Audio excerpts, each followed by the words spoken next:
Alright, and we're live. Ooh, it's the finale. I'm not ready.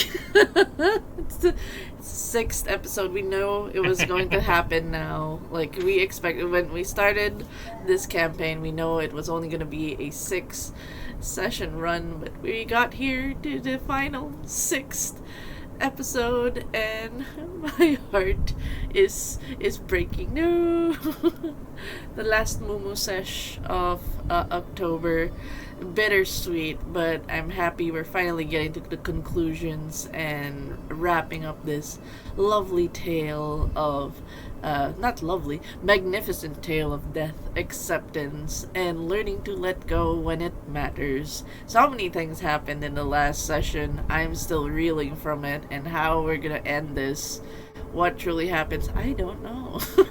So I hope you guys are with us on this lovely journey for the finale tonight as we conclude Magnificent Sir Wang, lovingly hosted and from the brainchild of Toby, who has always been our lovely storyteller all throughout this journey. Thank you for getting us Hey, through. hey, we all crafted the story. It wasn't just me. Yeah, but you brought us through the land of the living, the dead, the harrowing, and everything in between. So, um, As far as the GM, I have like possible story points, but nothing's connected until the two of you make your decisions, and then that's when I start to see how yeah. threads connect. And me being the crazy me I am, I'm able to loop things back and make it look like I foreshadowed it. So illusions. But either way, it has been a wonderful run. And again, thank you, Toby, for the time to just set aside your Thursdays since September to just run this lovely story, especially something a bit more personal, a bit more intimate, a Filipino Chinese story. Something that resonates to a lot of us, like the similarities and the heartstrings just being pulled with how close to home it can be, and it's been fun. So yeah, I'll be giving you the floor now to give us a recap, to catch us up. I know it's been just last week. Oh, before that, the Mhm. episodes of A Magnificent Si Huang is already on YouTube in Denmother Play. So if you guys want to catch it there, you can relive the Nice. happiness, the funniness, and the horrors within the story. And we will be uploading the fifth one as well as this finale soon. Probably after, of course, the live stream. But for now, we will you can enjoy the story there in YouTube. You can also enjoy the story as it ends. So I'll be giving. Yes, I will now give the floor to Toby to give us a recap on what happened in the last session. Yes, our last session was the 10th of October, and in that session, we opened in a very unconventional way. We opened with a flashback. I invited both players to take turns in playing and making decisions for Sir Wang when he was still a young soldier back when the Philippines was Grandfather. occupied. And the during that flashback, um, the players uncovered that it was the moment he meets Rosie, who eventually becomes his wife. It also becomes the moment that jumpstarts the entire mini campaign, which is when the soldiers shot him in the stomach. They inadvertently had murdered the inborn twin that Wang never knew he had. And with that death, Wang has since then been haunted by the specter of his brother, which appears as Mr. Jigsaw. Um, Tying that to the present events, um, the the two main characters, Ali and Ace, were at the library, speaking with Sir Wang, who surprisingly had revealed he could see them, and even more terrifyingly, both player characters' shadows were terrified of Sir Wang's shadow. Because unlike their own shadows, which could not see each other, their shadows could see his. Which raised the question if it was really a shadow, and later the reveal seems to be it turned out to be a specter. Specters being what happens when a wraith is too utterly consumed by their dark passions rather than embracing oblivion. They end up becoming these dark, corrupted versions of themselves. A hint of which was given back in episode 4 when Ace used his wooden sword to beat up the specter that turned out to be a wraith that was in mid transformation in the library. I don't know if you remember that. Yes. I remember. So, as our last episode was nearing its end, the shadow spoke to Ali, and the shadow offered Ali answers if he was willing to destroy a fetter. Ali decided to destroy the bead bracelet which Sir Wang had been wearing, a gift that she had given him way back. While Ace and Wang spoke about whether Wang had lived a life long enough and whether it felt unfair to now force the two of his favorites to not fulfill what they feel they must just so that he is protected. In the heights of the emotion, Ali shattered the bracelet, and in the destruction of her own fetter, was pulled into a new harrowing. And Ace uh, struggled to comfort Wang, hating the fact he could not touch him. But then the shock when Wang himself could touch Ace, a unexpected twist to the relationship they both have. With this realization of Wang partially being among the dead, um, Jigsaw's role and presence as his late brother became something that had more sense.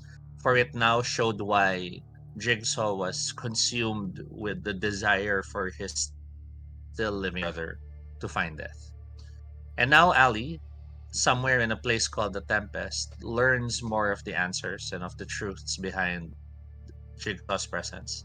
Also now realizes from her shadow that she is deep inside a place far from the Shadowlands, and she must find her way to escape. And that is where we begin our episode. Episode 6 is the finale of Magnificent Sir Wang. Si Wang. Um, content, content warnings include dark topics such as suicide, self harm, religion, horrific visuals, body horror, and the like, only because we are in the Tempest. And if one were to sum up the Tempest, it's like a Hellraiser movie. So if there's anything you don't like in Hellraiser movies, know that it may appear in this session. We are maintaining our lines and veils as part of our safety tools. So our lines and veils remind us that there will be no spiders, there will be no sexual assault, no kinks, and no COVID or pandemic mentions. So are we good to start?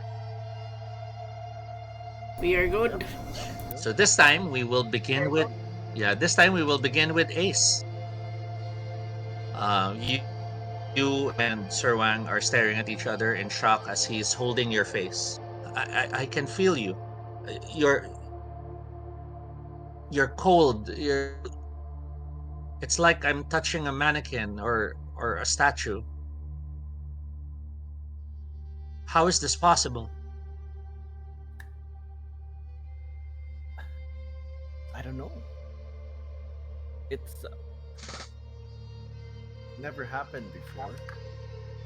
I'm sorry, John, your audio level seems low. I'm not sure if it's just me. Sorry.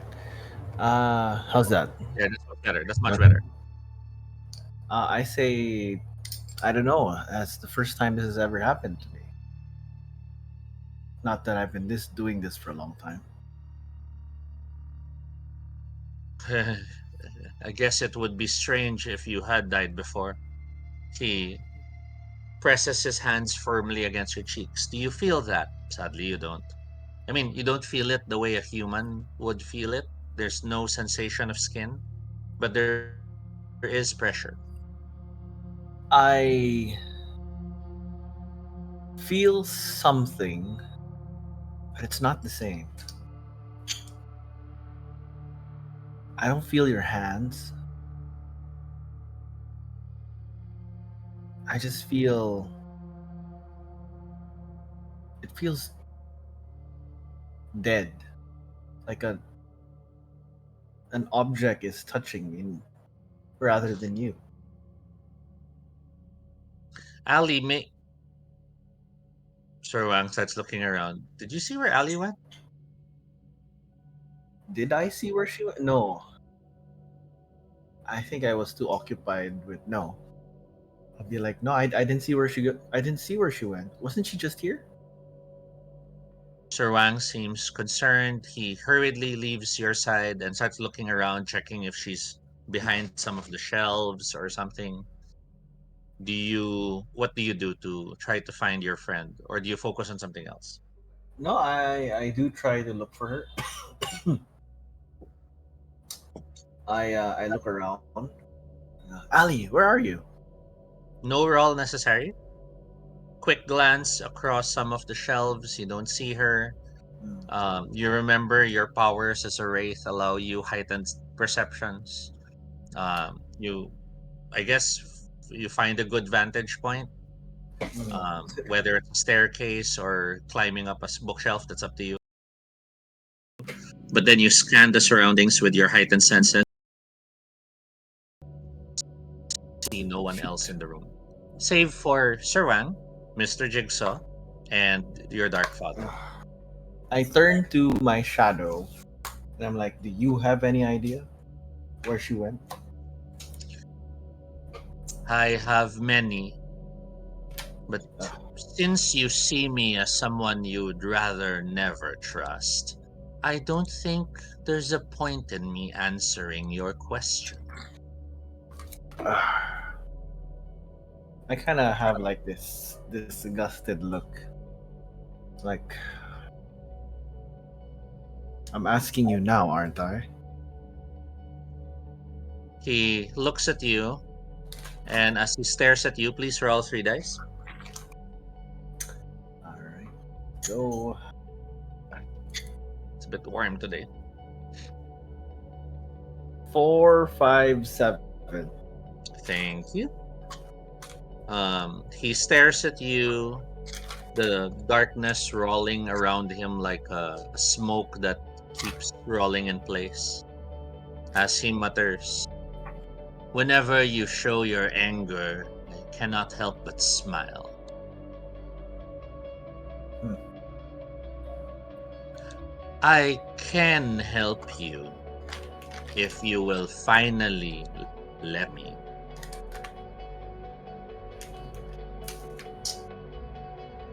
Ah.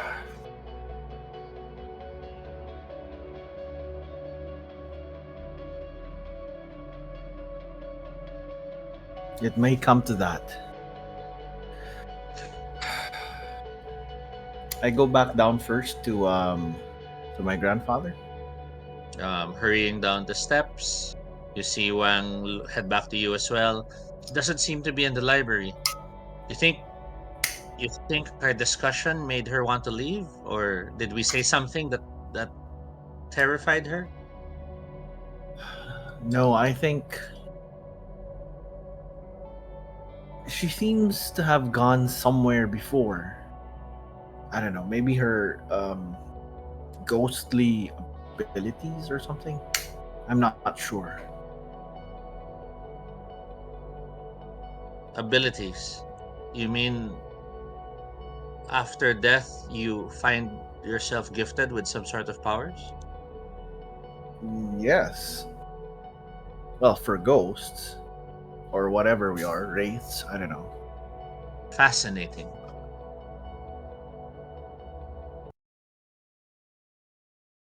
So death is not a transition to a new existence. It's almost a literal new existence.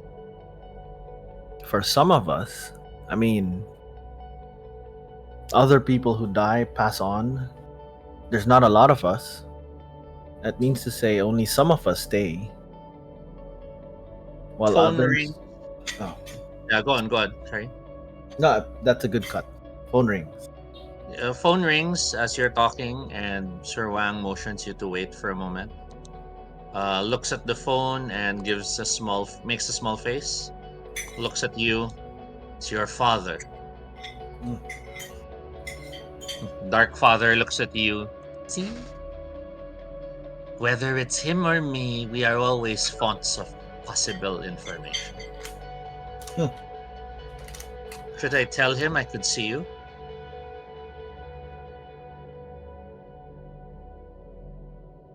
No, wait. What do you mean? Sorry. It's your father. He holds up the cell phone. You see there, Oh, uh, the name is your father's name, Ramon.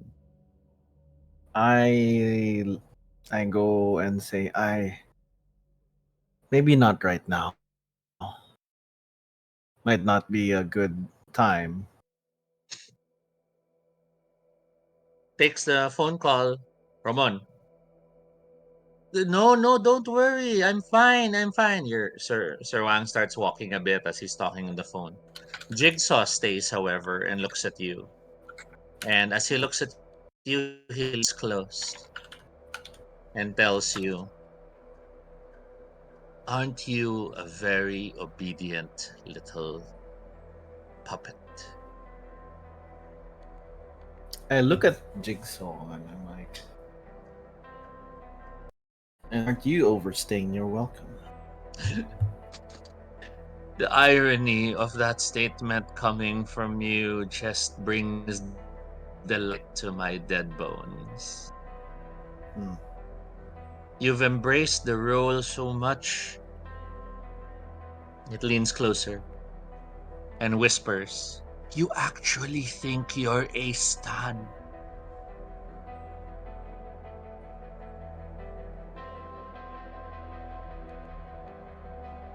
And you? Who do you think you are? Oh, I am Mr. Jigsaw. But you already know my origins, do you not? Hmm. A knock, a smell, a flash, a body fell, and suddenly I am born. A crack on the wall, a hole in the body, a jigsaw.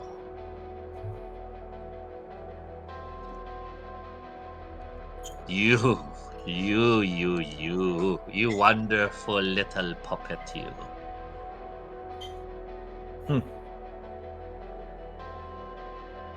Haven't you realized what you are in all this?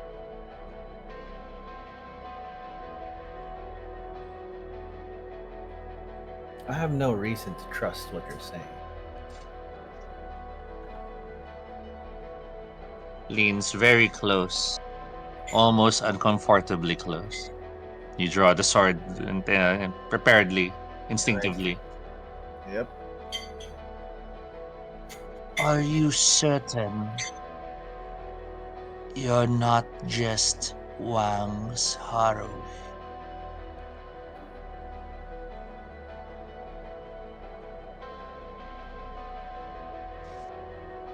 It doesn't matter to me. It shouldn't. You're not the main character. And it turns to look at Wang in the distance. You see your grandfather on the phone. No, no, no, Ramon, I'm fine. I'm fine. I'm in the university, all right? I'm safe. You don't have to worry. I'm sorry I didn't tell you before I left the house. No, you don't have to come and pick me up. I'm fine. I'm glances at you and motions parang, are you willing to come with me? I look at Jigsaw guardedly.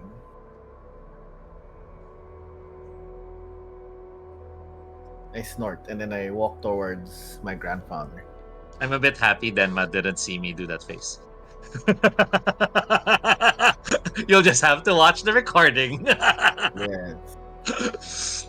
You give your grandfather a nod, and he's like, Ramon, calm down. I'm going home.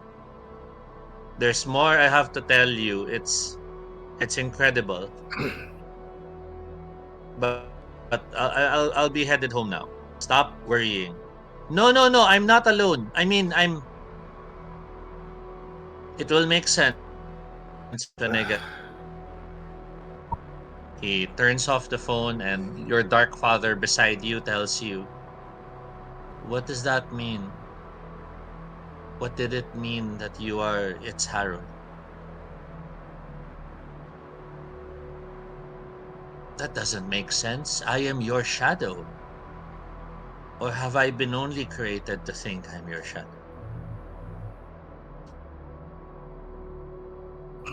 I've read this kind of thing before. And unfortunately for you, perhaps fortunately, there's no point in this sort of roundabout question. But I have given you gifts. You have. We have made deals. It is the way of death.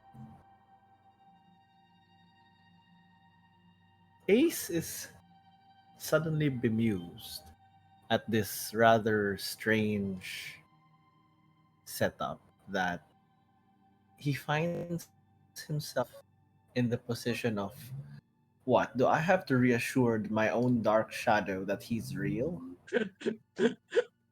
And he just kind of looks at him and it's like, well,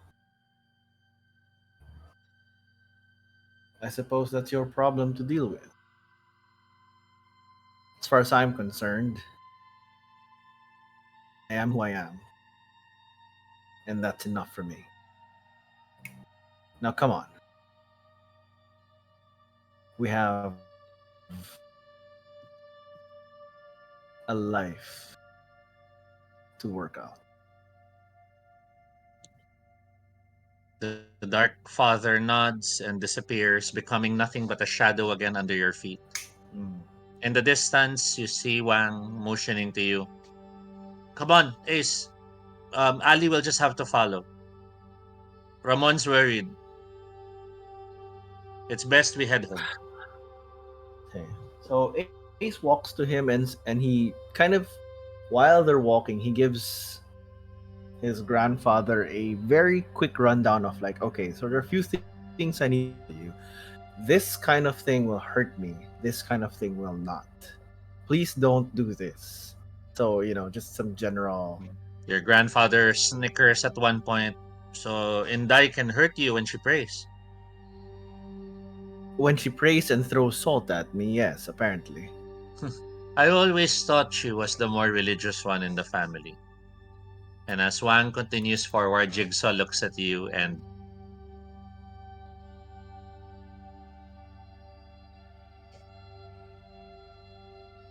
Hmm.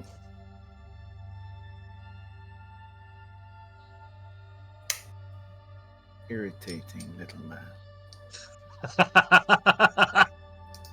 And then Ace walks off. as you walk off, we transition. We transition to a window shot, and from the window shot, the window gets covered with shadows of the trees nearby, and then from the darkness, it then emerges into Denmother, Ali's apartment, right? We are looking through the window, and you are there in your room. And um, Dandan, or rather, a shadow version of Dandan, is in front of you.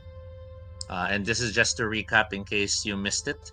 Um, Dandan, the shadow, which is actually your false friend Shadow, um, has given you the rundown of what most likely is going on. It's not a shadow; it's a specter. How else can it? Why else would it be able to see us and communicate with us? he your your your grandfather figure Wang is not dead, but a part of him, a part that is conjoined to him is. And as the visions flood your mind, you see the conjoined twin that never got to grow larger. You sense the sentience it had all those years. Learning with each year that Wang learned, but never ever able to harness and practice what it had learned. Never having the freedom to do anything. Worse, even being seen as just a birthmark. And then death. Rifle during the war, with Wang dying on the floor. The wound is a gate that gives him freedom. And from his freedom, all the dark passions turn him immediately into a specter. Mr. Jigsaw. Dan then grabs your shoulders, and you've realized in these harrowings there is a physicality to it. You have to run. Do you realize? You're too deep in the tempest. The specters are now smelling you. They're smelling your corpus. They're hungry for you. How do I get out? You have to get out. The tempest is a place. This isn't just a dream you're in. You're literally deep in. You have to get out. How do I get out? I've never been here. I don't know. Is there a door? Is there a door? Is there a gate? You look around the room you're in. You remember that the only door leading out into the hallway was like, all these spirits holding the panels, creating a false corridor, and as if they're aware of the secret. They're aware of this joke they're playing at you. It's like the walls are like shaking when they giggle. Look at Dandan. The real Dandan wouldn't brought me on a lot of crazy adventures, but none of them would bring me to harm. Just a little bit of embarrassment. Are you gonna do the same? The shadow turns to you a little bit. A little bit. You were ashamed of me. You never appreciated the friendship I showed you. I was just useful to you. I was a crutch. I was a distraction when things didn't go your way. I didn't mean that.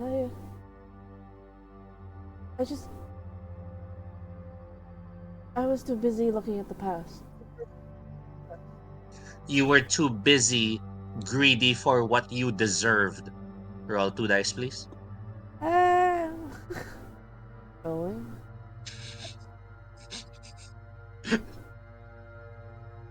Mouse. Kita, ayun. The mouse would disappear sometimes.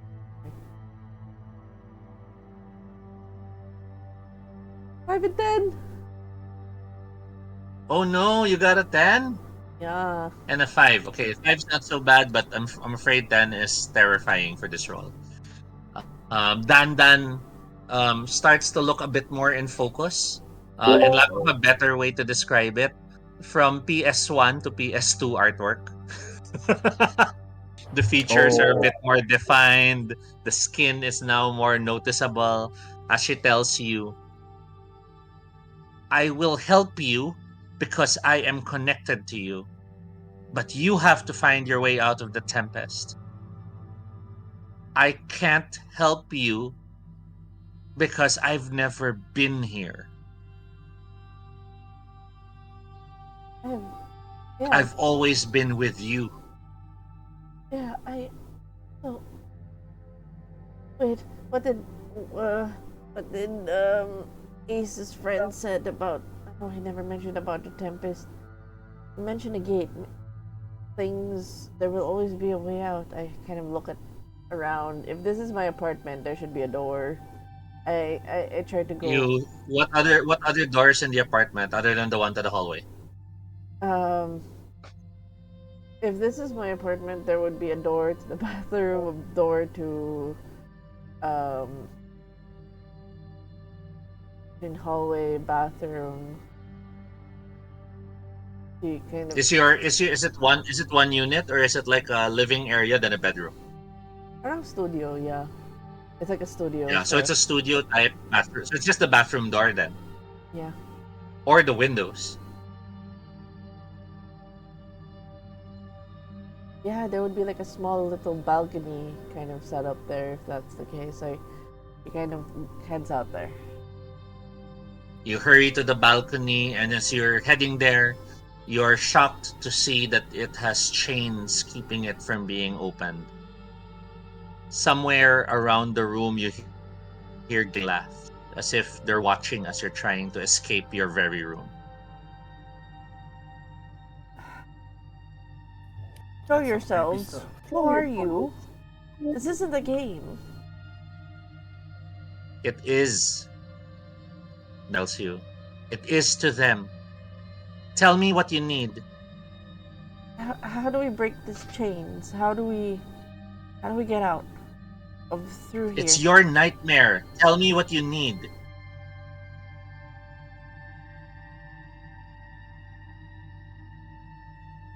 Kind of looks around.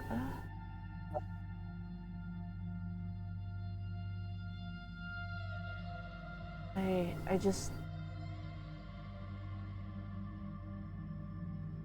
kind of goes to her bed, actually. Like, if the windows... Mm-hmm.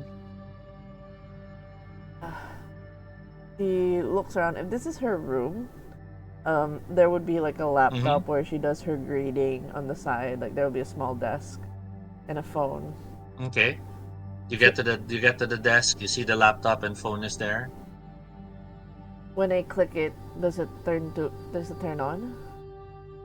Screen goes on, and as it goes on, it's the blue screen of death, of course, and a nightmare, it'll be the blue screen of death. But then, rather than just showing the blue screen and the error message changes and it shows 10. I was thinking I could go... Like, I always found my way of escape was going online, checking on old friends, checking on students. And then goes to face you from the other side, behind the computer.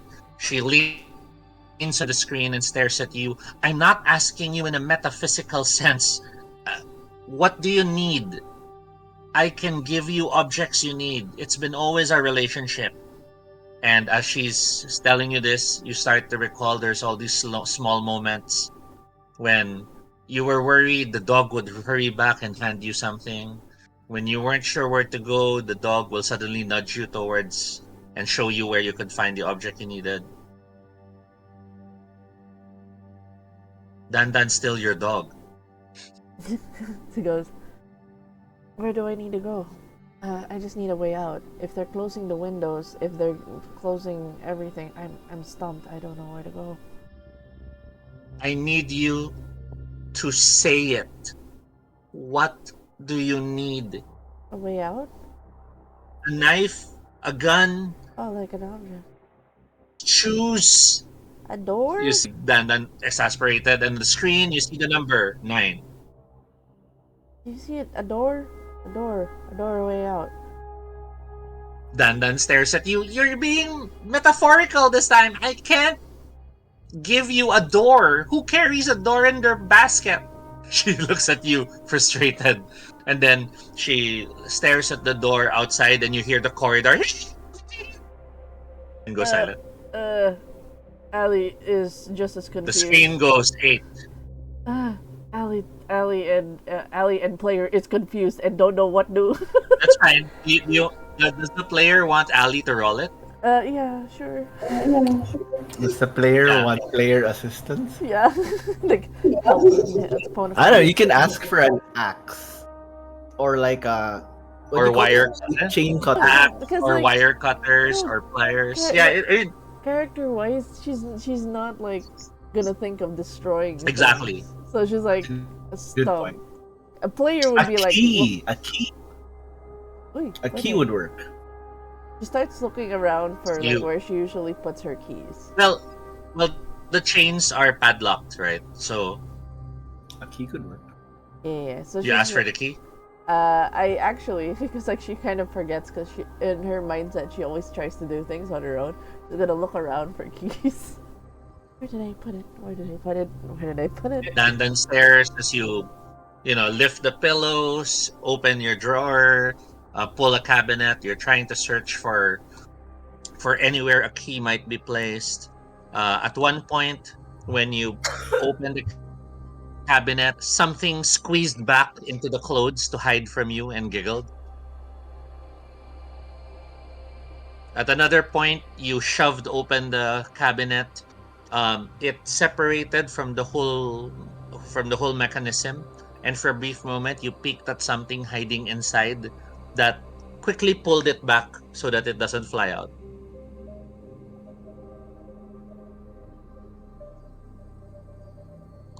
Roll for the key. Let's make that perception and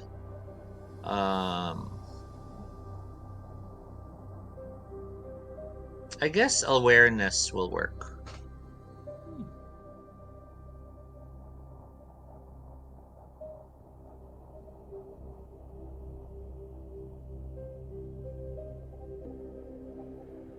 I'll stop disappearing. I need to click, please. It's the specters taking my mouse. Hello, ayun. Or it's the network from the Curseborn affecting the game. Yeah. Okay. 3299. So far. Okay. You search the cabinet. You see the thing. It pulls it closed. You pull it open again, and you poke at it, and it turns away, and it looks like this thing of hair and eyeballs. As it turns away to hide from you, you notice the key hanging on its back. I grab it.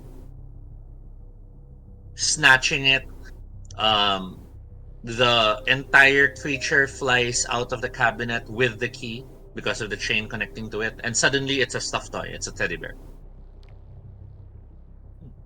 The monitor shows 5. I grab the stuffed toy with the key and I try to use. How many keys are there in that stuffed toy thing, or is it just one? Just one key. Okay. There's only one key chain. I try to shimmy the padlock in the chain. Like, The key slides in. It's a perfect slide, and as you're turning it to unlock the thing, the stuffed teddy bear suddenly tries to bite you. Roll dexterity alertness. oh my god. Your difficulty is 8. Oh please don't please. She's super paranoid and she's dealt with kids throwing stuff at her. I mean high school kids. 2, 3, 4, 5, 6, 8. Oh, that's a. Oh my god, that's a lot of You wolves. pull your hand back before the jaws slam shut. Do you throw the stuffed toy away? Oh yeah. Like instinct yeet. You yeet it in what direction?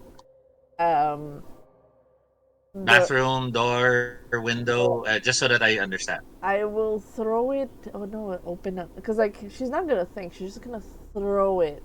And the direction is just trying to keep it as far away from her. So, probably where the cabinet was. As it slams into the cabinet, you see it still snapping and biting like a toy machine of death. And then the cabinet door is shut closed, hiding it. Ugh.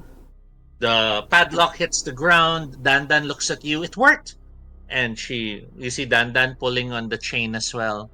Why did you just ask me for the key? You know you could have. Sorry, instinct. I tend to do things myself. You know that. And you kind of let me do that. How will I ever be your friend if you never give me the chance to be your friend? Just being there is enough. For you. How about for me? The windows swing open. You see the balcony. The balcony has the fire exit ladder. The screen shows a 2. I start running down. You rush out of the window. Dan sees you running. Fine, leave me. Just like you always do. You keep going? I stop. And I look at her conflicted as he goes, the real Dan wouldn't make me feel that way. He understood what I was. You hear all around you, all the other windows in this building facade. Ooh. And as you look up, you see the windows. They try to hide. You have fingers holding the glass. I look at the shadow Dan and goes, It's like the worst Muppets movie, I look at her and go, Dan understood what I could give. He never made me feel like crap, as I already do that to myself. But did she? You hear the shadow. Or is that just how you always viewed it? He was the most open person. And Dan starts going over the side to follow you. He goes, that Dan, if she had any problem, she would tell me as it is. We've had so many fights over it. And then I kind of turn and I start to question, like, hey, I already know how to make myself feel bad. What is this person doing? I mean, it is my shadow after all. So it sounds like my own Shadow thoughts. rushes to join you. And in a way, it's like you're now talking with yourself, literally, because these are normally what you hear yourself saying. We cut real quick inside the room. We see the 1 become a 0, and the 0 becomes an uh-oh, and then the front door to your room smashes open. A massive figure begins to run to lumber into your room, but you don't see that. You hear a crashing sound of somewhere above. As you turn from the fire exit to survey where you are, it is not your condo. It is not your street. Instead, it is this nightmarish industrial hell. Iron, rust, grates, grills, interlocking gears, sharp-looking angles that swish and slash, smoke that seems to billow from furnaces you cannot see. Clang of metal is ringing in the distance, a discordant melody that annoyingly is matching the pace of your heartbeat right now, making you feel even more tense. And as you are surveying and seeing all this, the giggling sound happens again, and as you look up, all the windows are crawling away, exposing the building facade to be this industrial wall. And then one of the windows pauses for a moment, peering past the glass, and looks at you and says, "You better run." You just don't know where to.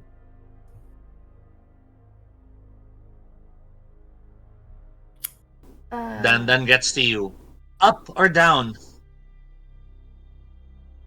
Do we risk the roof or do we risk the streets? Streets.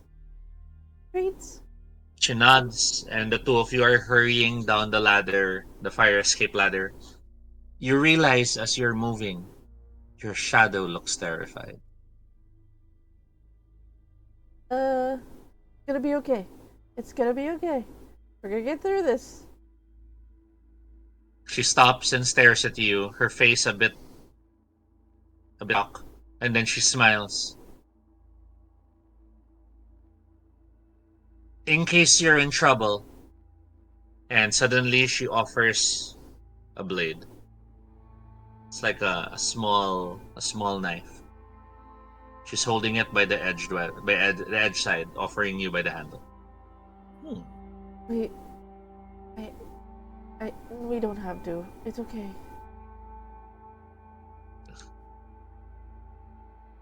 Just so you're safe.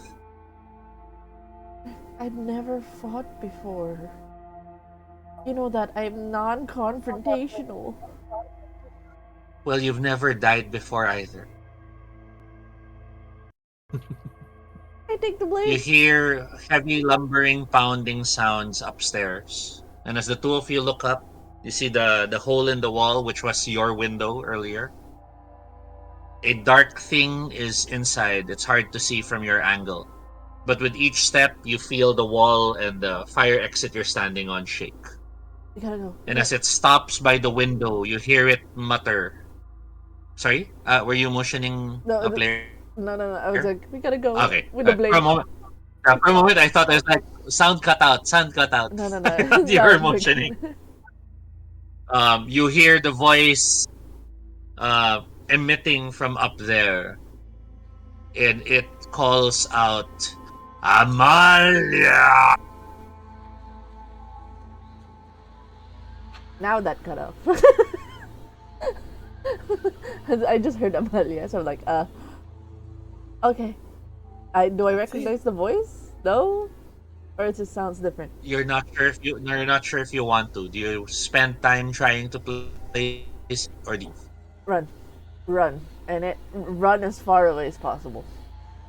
Do you risk a slider like they do in movies? Or do you just try to clamber down as fast as you can? I have a blade. I'm gonna be as Yeah. safely as possible.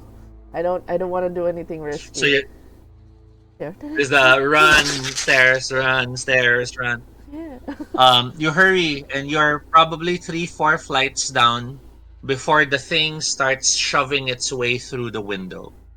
It's like imagine if you had a tube of toothpaste and you poked a hole on the side and you squeezed. There's this pillar that starts to force its way out of the window. But as it forces its way out of the window and falls on the fire exit, it starts to develop hands and arms and fingers. You're hurrying down the steps as quickly as you can. Um, the nearby windows, the nearby buildings, you see an opening in one. There's a butcher-like figure, apron and all. No arms. Instead, on its head, a blade has been fastened into its skull. And it smashes its head over and over again at the table. It seems to be trying to chop what seem to be orbs that are fleshy in some way. You're not sure what the hell that's about. As you turn to the other side, you notice that there are 5 people looking at you.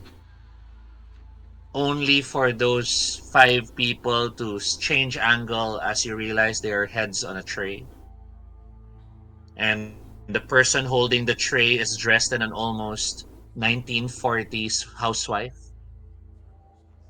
Only she's mostly porcelain and buttons. And she stares at you with this perfect smile. Is this hell? Is the tempest hell? No, this feels like purgatory. This is many souls, many weird souls. Like, You continue to the street as quickly as you can. And as you rush, John, back to you. Mm-hmm. You are in the car with Sir Wang. He is driving. Are you on the passenger seat or the rear seat?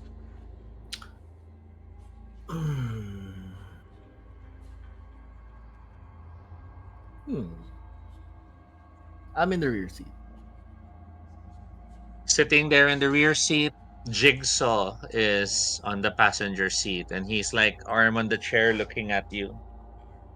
And then beside you, the Dark Father stares at you. As the car drives, Wang mutters, I don't understand where Ali would have gone. Then again, the two of you, I take it you're trying to resolve the rest of your life? You could say that. Um, we're kind of figuring things along the way, but that seems to be it. Sometimes I wonder what I would have to resolve if I died. And Jigsaw looks at you with a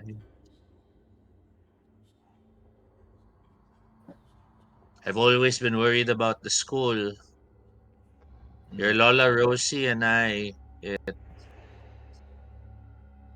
it was actually more our dream than to have kids. Your father, Ramon, that was an accident in many ways. It wasn't planned. Then again, back then, we didn't really plan. Mm. Then you hear Sir Wang go quiet as he stares ahead. You have heard the story that Lola Rosie passed after your father was born. No one ever told you more about it. No, no details. I mean, the only one there was you. No, that's not true. Your Lola Rosie was always with me. She was always she was always in my heart. She was always watching over me. The next few words are hard to hear. It's like an echo in the distance because you feel a sudden punch to your chest. And it's so painful that you actually see, you know how when you get hit so hard there's like stars floating around your eyes for a moment. Mm-hmm. With your eyes closed, you see the door to your home. And Mm. then you shake it off and you can hear Wang still talking. And that's why even the clock is special to us. It is a reminder of how much we've grown, how much time has passed. Time passed. Hmm. Wang trails off again. I was supposed to get that clock fixed. You feel again slam against your chest. It's it's intense pain, but not injury. Meaning you're not losing corpus, but it's like you know how sometimes you you're working and then you flinch because you suddenly felt like something bit you or something hit your knee, Mm. but then there's nothing. It's something like that. Only you keep getting flashes of your home. That is so strange.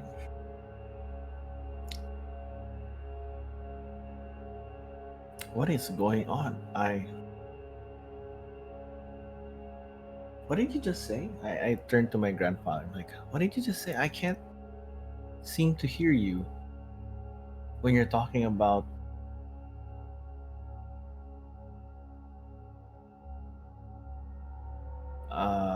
Grandma Rosie. Wang looks at you and he opens his mouth to say something, but suddenly they are very far away. Um, Everything, everywhere, all at once. That sudden zoom effect. Imagine that happening to you this moment, and Uh, when it suddenly abruptly stops, you find yourself in your room. You find yourself in your home. The lights are out. Life goes on. You know the ambient noise of your condo. There's the people watching TV. There's the families mm, having dinner. There's the children who are being a nuisance to their parents. You're in your condo. The lights are out, save for a flashlight that you could see right now aimed at your table and a silhouette digging through your things. what is what's who is this person? Heightened senses? Okay, sure. Senses come into focus.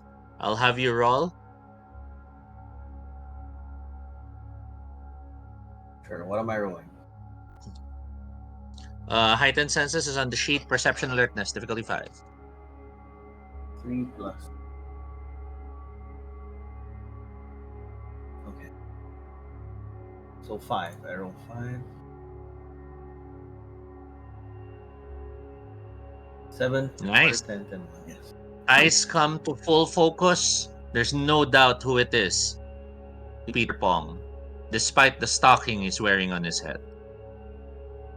Hell? What is he? What's he rifling through? He's looking through your things. He's looking through a bunch of books and the like. You suddenly are now wondering that the chest pain you were feeling earlier, was that him breaking the door open? Was that him hitting something of yours? Ah, you're messing around in my home, bro. How do we? The book he's staring at and shakes his head. He slams it on the pile to his left, and again you feel the impact on your chest. Shoot. What can I do? I can talk to them. He needs to stop. You'll embody and whisper. Yeah.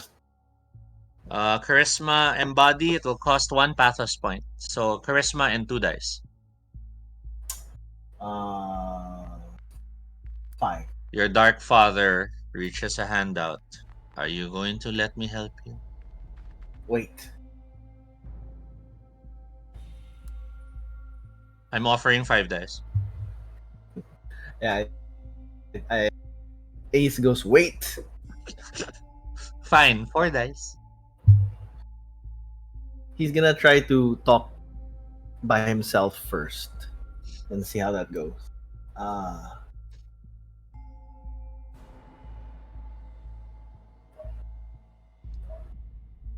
Six. So that's 4, charisma embody. That's 3 and 2. 5 dice. Five dice and 1 pathos point. Yep, done. 6, 4, 8, 4, 5. What do you say? And please say it in a whisper that's loud enough for us to hear. So stage whisper. I'm trying to think of what words would. Well, I'm hurting, so it's like.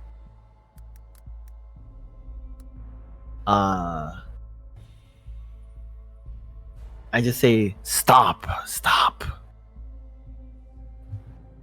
You see him freeze up. You see him look around.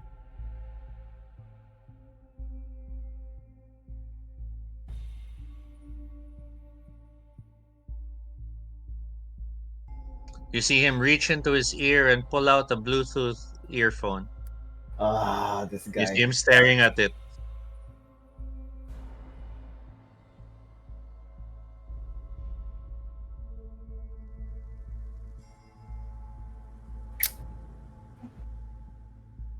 I can't do anything. Can I keep talking, pa ba? You try. Okay. Leave. Leave this place. He doesn't seem to react. Do you try another word? Another phrase in front of him? Or are you whispering beside him, above him? I mean, I'm right straight at his face. I'm you saying, go straight to his face and you whisper. leave. This is not your home. He's looking straight at you, and then he mutters, "Fuck yeah!" And then he walks through you. Dexterity, athletics to dodge it. Yeah, sure. I jump back. You hear the Dark Father. I told you, always make yourself intangible first.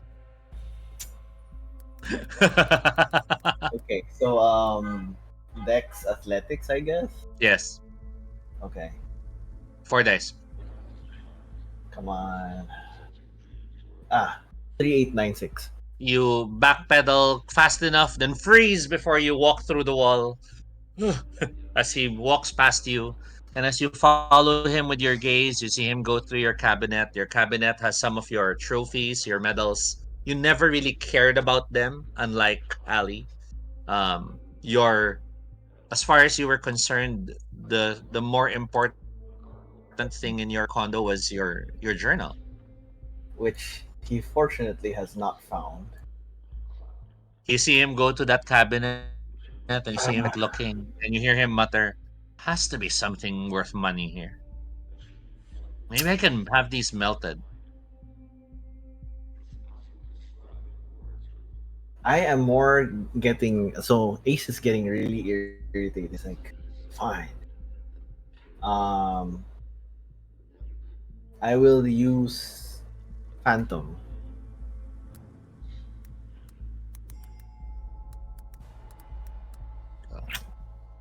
Where do you set it up? Do you stand in front of him? Do you stand by somewhere? You Uh, because you will appear as that ghostly figure, right? but is it me personally, or it's just like it's a their thing? It's you. It's embody. You become more present in the world. Okay. So I'm standing in the middle of the room, not too close. So I have way enough time to, if he does weird stuff. Okay. Um, and I'm like, I glance at my shadow, and I'm like, fine, I'll take your help. Your shadow reaches his hand out to you and tells you, focus on the voice. The sight, just a glimpse is enough. But if you focus on the voice, then you could say more. And as long as he saw you at least once, that should be enough. Okay. So, sige, what do we roll for this? So you do charisma embody again. Mm, Roll your dice pool and then roll 5 extra dice as a separate roll. okay. Charisma and body. So I spend another pathos. Mm-hmm. Or okay. Yes. So that's 1, 2, 3, 4, 5. But this time I enunciate his name more. Peter Pong. Nice. Get out of my house. So that's what I'm saying. Okay, let's do that. Charisma and body. Yeah. For rolling the normal, it's a terrible roll. That's fine. And then roll the 5. Can I willpower this one? Yeah, sure.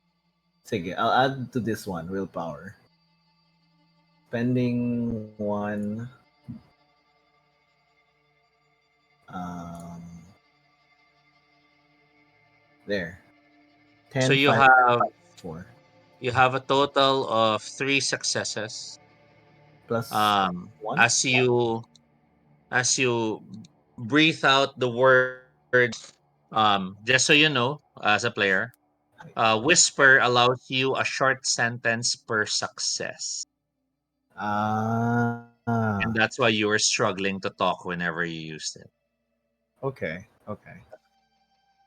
With the dark shadow blowing into your words, you feel your voice having more weight. You pretty much have the ability to speak for the scene. And knowing now your voice will be heard, you call out, Peter, now do your phantom effect. This is Okay. one pathos and it's charisma embody again. Okay. Do you want help or you'll risk your roll alone? Uh, I will willpower. Okay.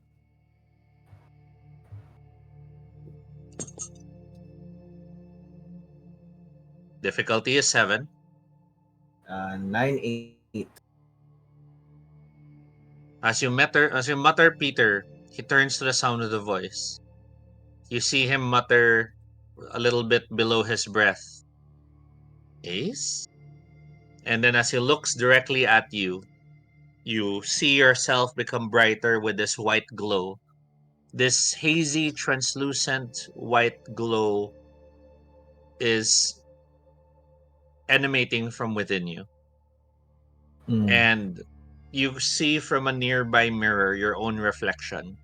You've now appear as those traditional ghosts we see in movies, luminous and translucent. mm. But you I have the realize sword. but you realize he can now see you. Do you pose? Do you act in a certain way? Disappointed, Angry. Yeah. So how do you do this? Is your arms on your parent disappointment No, or? it's like I basically okay. I'm not fooling. I mean, so he was robbing my home, and I'm like, I gave you a chance to work things out, and this is how you do it. So I'm like, sword out. I'm like, I'm just I try to intimidate him, and I'm like, this is not your home. Get out of my house. And sorry, what describe your body position so we can visualize how you appear to Peter. Standing straight, Or sword to the or do side. the pose just so we can see it. Ano ba? Wala nothing special. Ganun lang. The standing angry. Okay. So it's Standing not like angry. it's not I'm trying to look like a ghost or No, it's not. It's but you can. I mean, he is see-through, translucent, and then parang jacket, parang naka-suit jacket. Tapos his eyes widen as he sees you. He hears your voice.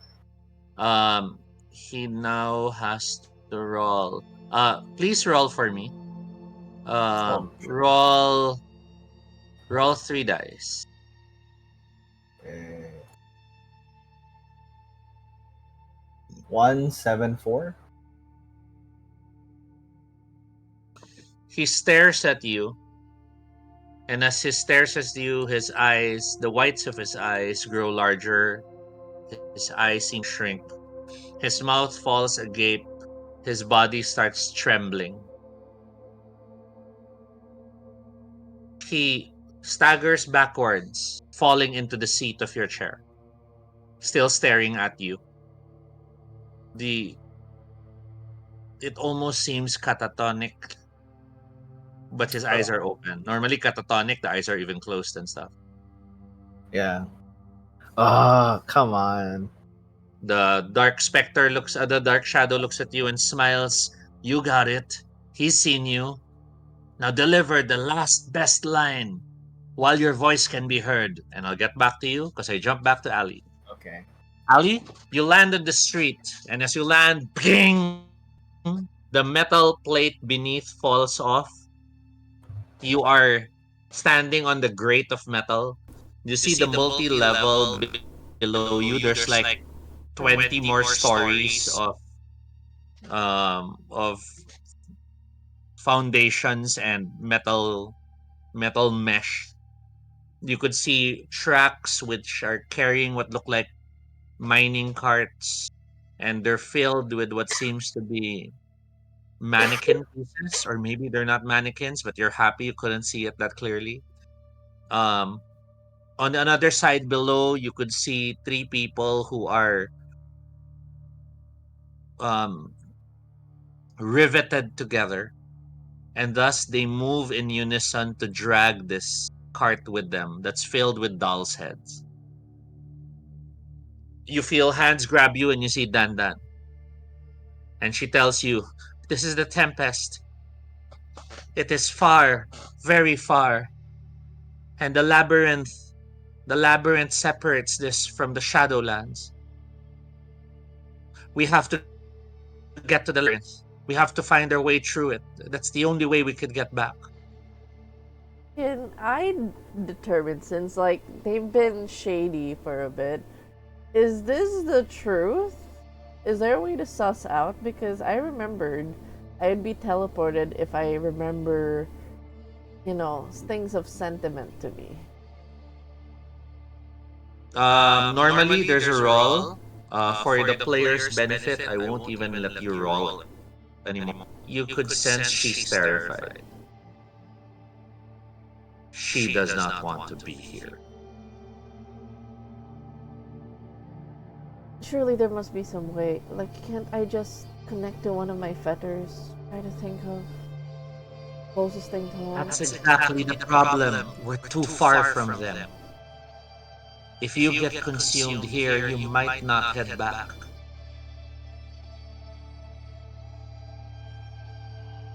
But This is how bad it is when a fetter is destroyed. you told me to do that, didn't you? I No. know. I know, and I'm sorry. I didn't realize how terrifying it would be. I just want you to move on. I want you to embrace Oblivion. Don't you understand, Ali? If you just died, we don't have to go through all this. I put the hand on that Shadow Dandan's shoulder. I am. I am going. I just need a couple of things done. I'll always go. I'm not gonna stay. She looks at you, and I'm you. I know how stubborn you are. I know how you'll find all these reasons not to complete what you have to do because there's other things you have to do. And that's why you need a friend like me. And as her voice is rising and rising in utter frustration, behind you both, a massive thing lands. You hear boom from that thing. Come on! Do you look back?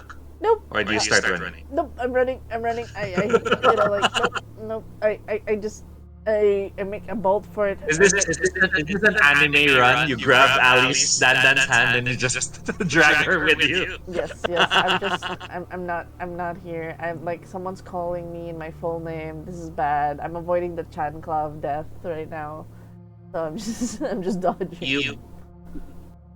You break into a run full tilt, feet pounding the metal. In the distance, you could still hear the laughter. You don't know why it's reminding you of the Muppets again. No, not the Muppets. Those orange puppets in the movies. The way they were giggling and laughing. You turn a corner, and as you turn into this alleyway, you see yourself forced to make a choice. On the left fork, there seems to be a number of children present who are waiting in line. It's like a food line. And they're waiting in line in front of this building that looks like a church.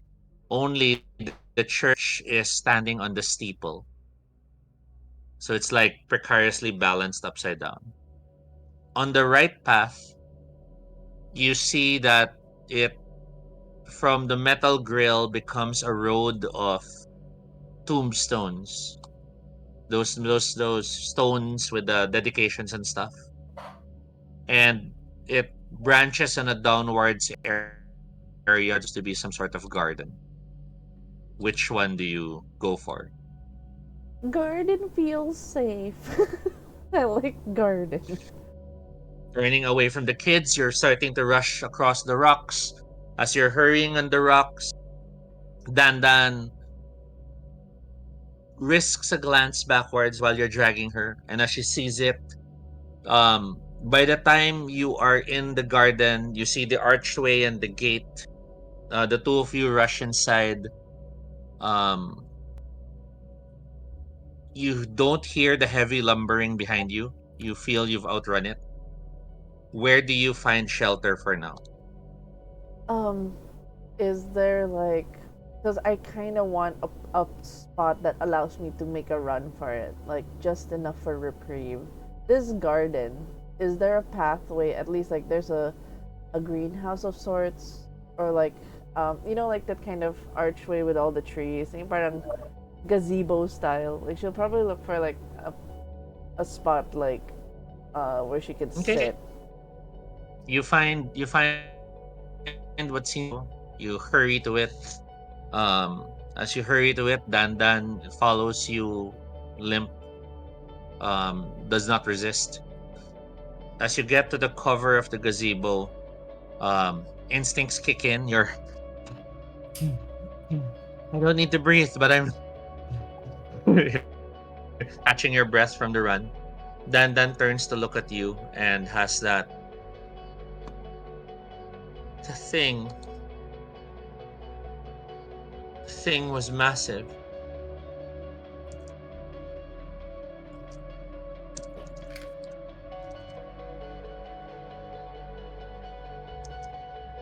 I tried to humor the moment and be like, didn't you like them big? She looks at you.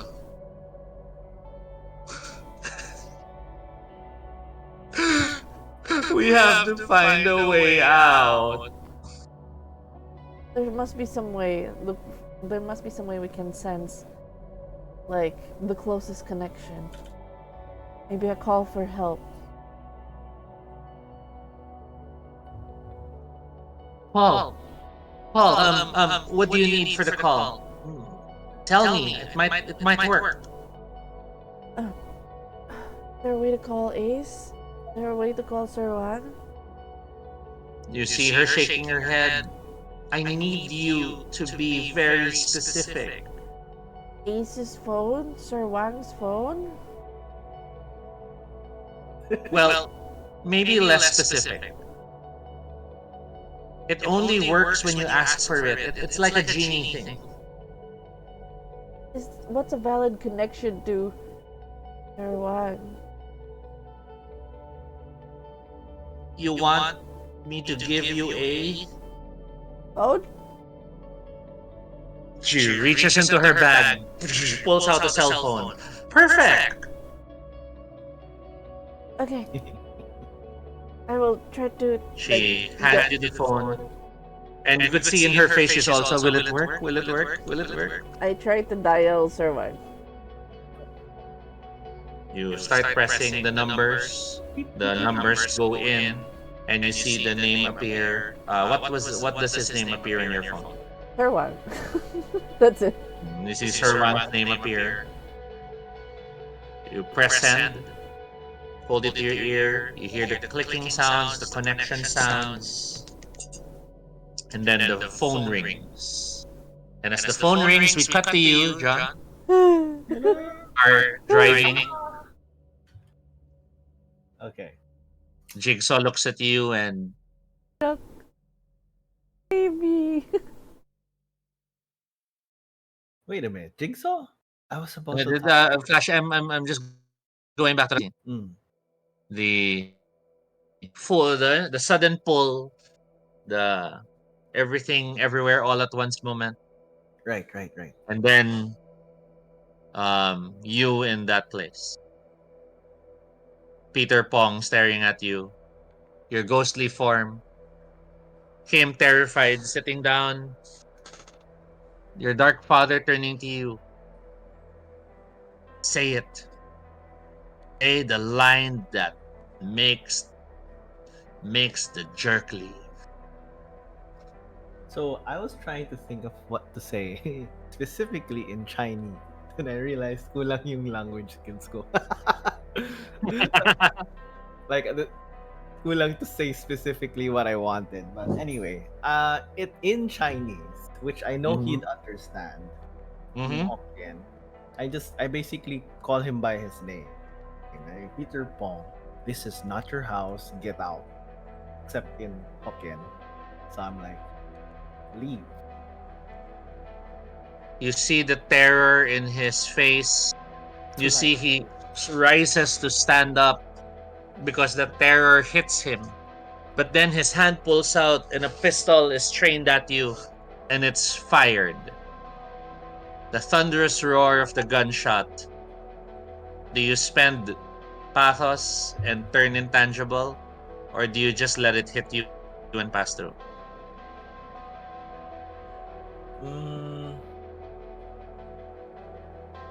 Split second thing. This is gonna hit me for what? 1 corpus, right? So far, everything that hits you is 1, whether it's rain or a vehicle. We'll find out if the bullet's the same. Let's take it because you are embodied. Yeah. Or are you? Kind of hard to tell because it's your first time to do this. Well, okay, the character doesn't know, but he's kind of just assuming that, you know what, I'm already dead. This is gonna hurt, but it's not gonna kill me. So he braces himself. You take the bullet, it rips through you, lose 1 corpus. So like, you don't even flinch. He's staring, realizing that he just shot you and you're still standing.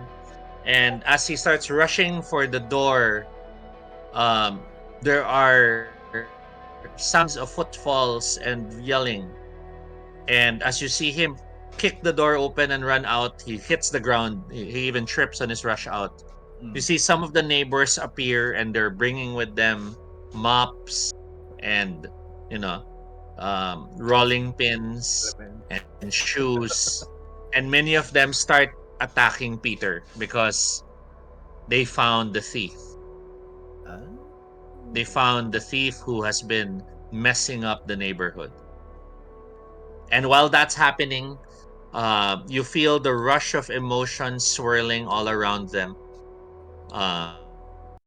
Just so you know, you may you may grab hold and feed on their pride Mm. or on their anger or both. Both. I'll take both. Do you want to spend pathos to tighten your corpus before you start getting pathos? Sige. I will One ano, one is to two. One pathos heals two two corpus. corpus. Okay. And then which emotion do you taste first? Let's go with anger first and then pride after. Okay, anger's 4 dice. 6, 3, 2, 7. Okay. And then the pride of your neighborhood is 3 dice. 9, 1, 1. So you all of them that were above 6 is a pathos you gain. So that's 3. As you feel the energy fill you and your eyes brim with light, you suddenly are in a small room. Hmm. What was the room your parents used to keep you when they punish you? Oh. Uh,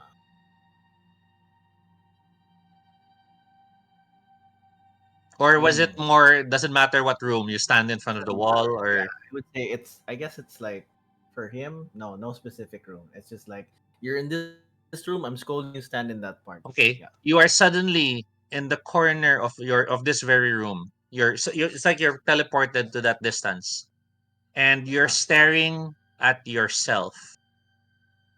You see yourself stretching and Hmm. then walking towards the crowd that's beating up Peter. What? That's strange. Um, I release my phantom.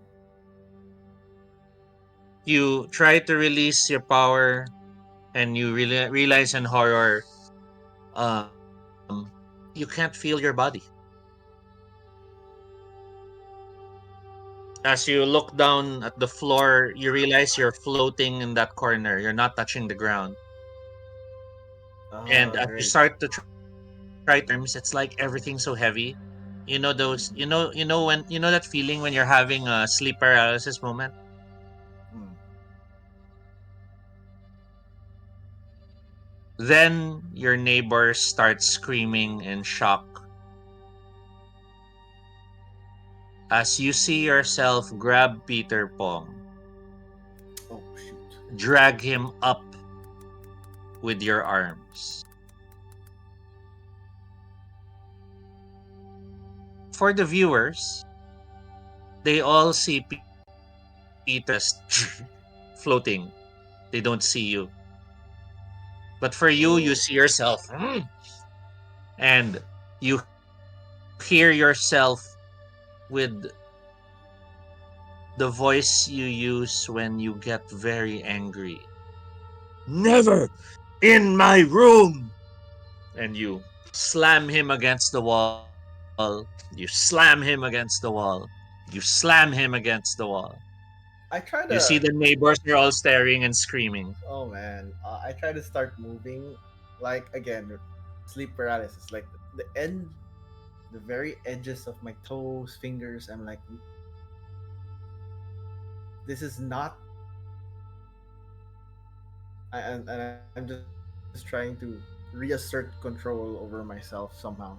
That will be a willpower roll of your current willpower. Permanent willpower. Current. Oh, 4. Okay. No. Okay. 7797. Woo! In your mind, this is my body! And you're suddenly in front of Peter. You see yourself holding him, but suddenly he passes through your hands and he hits the ground, even if your hands are still closed. Shoot. You see the people all around you, the neighbors are staring at Peter and they are screaming. Some are signing themselves. One I of the mothers is now weeping in the corner. And Peter's on the ground. He's still discombobulated from the injuries and the shock. I get out of the crowd first off. You realize you're currently intangible as you pull through the crowd, stepping back. You're in front of your doorway. You see the others, oh, just go on and nangyari. And the others are like just staring. One of them, nakita mo yun, nakita mo yun. And then you hear someone from across the building. Hey, what's going on? Is that some sort of magic trick?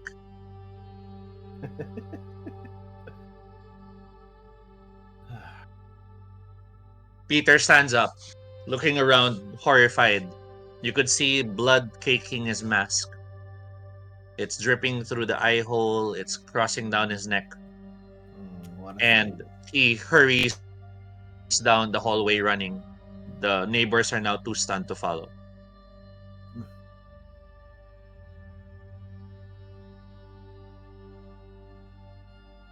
You hear your father.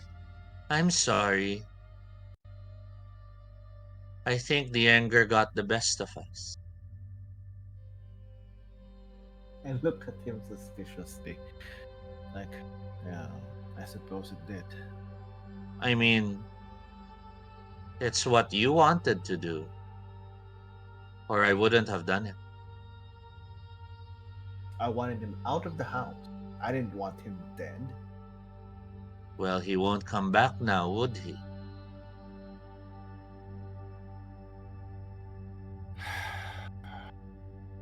You could hear your neighbors. He was floating in the air.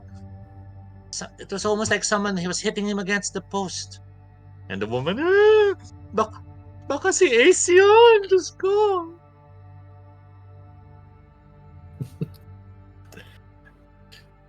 Lady, you don't know how right you were. Anyway, I look at my things inside. You head back to your room. And as you step back into your room and check the table, you see all your stuff scattered. You find your journal. It is buried under a number of other books. You realize now you found the journal and dropped it to the side thinking it was unimportant. Another book. Another book. Why is it all books? Basically, things are thrown on your fetter. I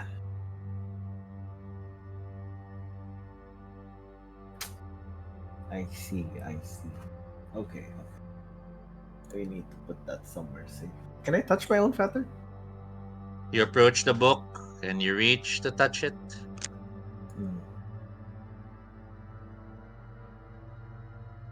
You risk dropping intangibility. The metaphysics of Wraith, I tell you, it's amazing. No. I will let it go. Becoming a Wraith again, you try to touch the book, lose a corpus. Oh, come on. It's my fetter! We cut back to Ali. Ali, is that you? Sir Wang, save me. Ali, where did you go? You were just with us earlier. Then napunta ako sa purgatorio. I tried to get information about what happening to you. Ali, why are you such a disappointment? Always failing everything. I ended immediately. That's probably a harrowing. That's staring at you. Did it work? It's a harrowing. We're still in the harrowing. I'm sorry, I just...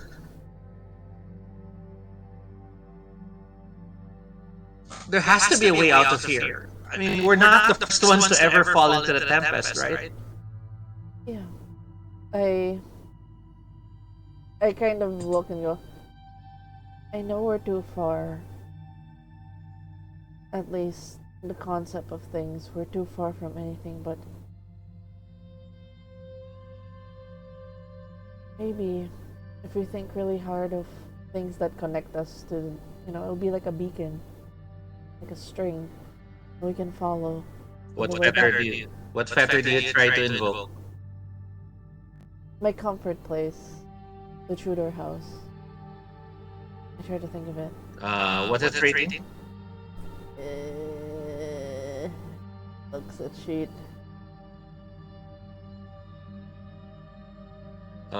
It's 4. Yeah. Roll 6 dice. Yay! Oh my god! I just think of it. You know why you're rolling 6 dice? You have Eidolon. Oh, but yeah, I know. You have spiritual strength. What does Eidolon do again? It adds to resistance in terms of harrowings. Good thing you bought. Yuck. 1, 2, 3, 4, 5, 6. Can I use a willpower? Yes. Okay.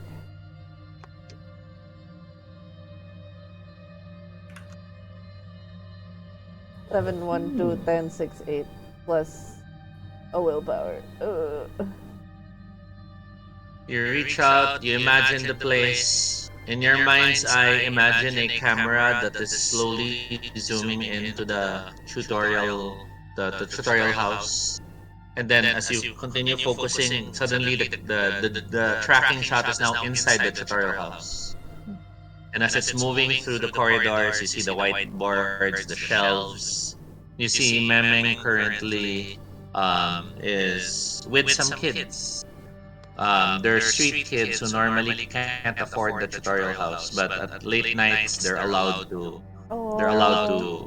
The out of school youth. Yeah, the after hours for free tutorial thing. And you see Memeng there. Okay, so let's all draw a house, and they're all now drawing. Teacher, how do you draw the house? And then she shows, and the camera's zooming into them.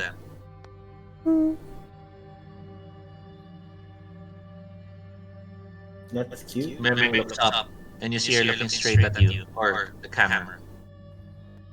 It's almost as if she sensed it. It's like, I hope you can hear me this time. Need to get out. Her eyes are still focused straight at you. Help me. She's not blinking. I try to remember the times when I do remember, like, whenever I would struggle in school and I would just rant to her after every session in the tutor house of whenever I feel lost, I always keep it to myself, but Memeng's just happened to be there and I would let her know, like, the exam's frustrating, I can't grasp this one concept. I always, whenever there was like a struggle or an annoyance in class, and I'd always tell her in passing. I don't She continues to stare at you know how to get out of here. as you think each and every one of these thoughts. She just stares at you on and on and on, and then you see a teardrop starting to form. It slides down her cheek. It falls from her chin, and that's when she seems to realize it happened. She blinks her eyes a few times and looks down, startled. Julia, why are you crying? And then your drone shot starts panning to look down. You're looking at what she had drawn, and she herself seems confused. She has drawn a boat. She has drawn a boat and a whirlpool. And you see her dropping the crayon, staring at it. And then you hear the students, "Teacher naman, that's not naman a house." And you hear her mutter, "Ali?" Egg? God. You're back at the cemetery. Dan is in front of you. "I need you back!" "Oh! I'm here. We need a boat. We're not alone." We need a boat. "But we're not alone." We're- And you hear a third voice in the vicinity. "A boat would be a bit hard." Looking past Dan, you see leaning on one of the tombstones, because you're realizing this garden is a cemetery, is a bald man. The rest of his body, neck down, is a skeleton. And inside the rib cage, you see all these trinkets. You know how people sometimes collect ref magnets and keychain? Yes. It's like he kept all of this in his rib cage. Oh my god. That's gnarly. I go, hello po. Sorry. Hindi po ako sanay. I'm not used to. Do you know how to speak English, sir? I mean, Filipino, sir? Or Eyes narrow as he starts telling you exactly this. Clearly, you're nearly dead, because right now you're hearing this in the language you're accustomed to, not realizing the earlier part of the sentence was in Swahili, and this part now I'm speaking is in French. Now I'm speaking in German. Welcome to the underworld, where all languages are one. oh, that's nice. That's good. The man smiles. The bones rattle as he walks towards you. "So you're a fresh soul, recently deceased?" No. Yes, no. I've been dead for a few days, but it depends on what you mean by recent. "A few days." "Few days. Oh yes, there you all still count time based on the sun." "I'm afraid here the sun and the moon are the same thing." Okay. Well, you're "So not gonna. which one are you? What guild are you from?" No, I mentioned the book club and the Magnificent Library Club. Eyes narrow. "I meant which guild shared with you its arcano." I look at the Dan. You know how to answer this? I don't know the answer to this quiz. I didn't prepare for this quiz. Dan looks at you and you see her thinking. The skeleton looks to where you're looking and then looks back at you. "Shadow, I presume?" Yeah. "Couldn't see." Raises his bony fingers. "Then again, you don't see mine." Yeah.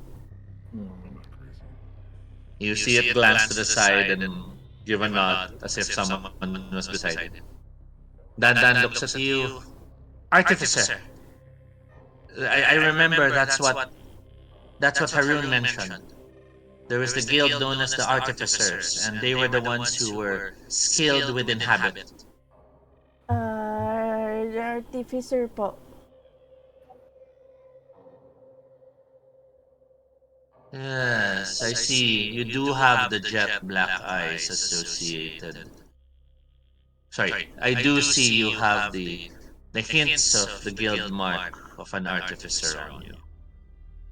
Those who know Argos tend to have jet black eyes. You have learned to possess things. by accident, except for the last one, maybe. But a boat. Is there a boat? Is there a boat and a whirlpool we can go to? You see him reach for your hand, asking if you let him touch your hand.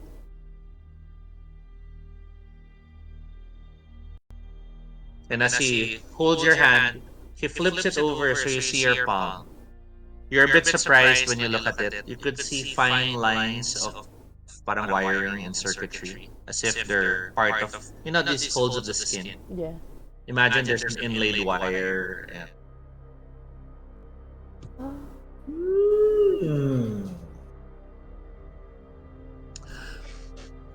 do not worry, I am a wraith like yourself.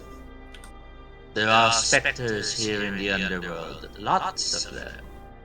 But that is only if you are in the non-gated places. Okay. By how did you come? Nihil? Melson? How did we get here then? Fetter. Feather? We destroyed the fetter. We destroyed the feather. Oh. Oh, no. You destroyed your own fetter. Yeah. And they say specters are monsters. Shakes his head. My dear, destroying a fetter rips a nihil under you. It takes you to the tempest because the underworld itself does not like wraiths who act like their shadows. Oh, I was just proving. Let me guess. You think your shadow's your friend? Yeah. I mean, for a while, now they're being weird. They do things my friend wouldn't do. They almost talk like I would talk to myself, which is weird. Then I can see now why you'd be tricked to do that. Everyone has a shadow that embodies the worst themselves. Glances to his right, then looks at you. Mine. Oh, if you could see mine. And for the viewers, for the players, we see the lens shift, his perspective. We see a hyper masculine version of him looking at the skeleton and saying, dude, you should have just. It's a woman. Of course you want to help women. Women are weak. We are men. We are strong. And he's like, tell you what. I'm willing to trade. I'm willing to help. I'm a bit low on pathos and I could use a jolt or two. In return, I'll show you a way out. But I will warn you, it's never easy. The Tempest is the closest thing to hell. And the cheapest way out to the labyrinth, which few ever succeed to get through.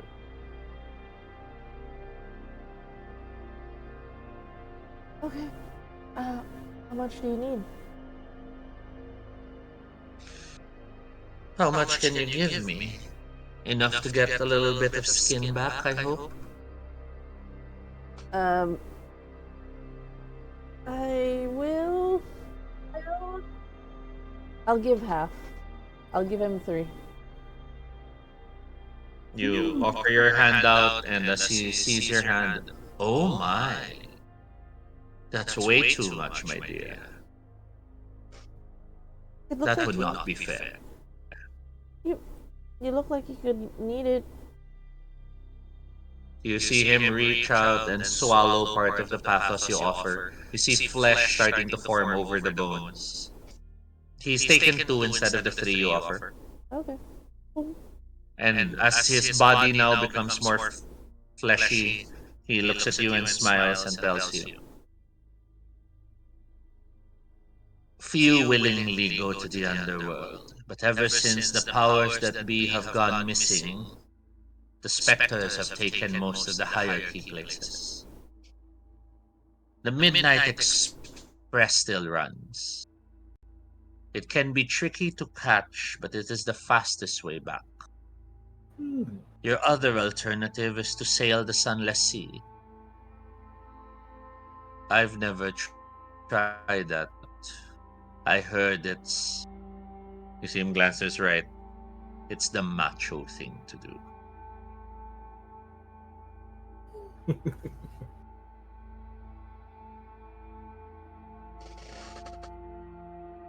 So, comes up to you. Can I ask you a pre-death question? Sure. What year is it?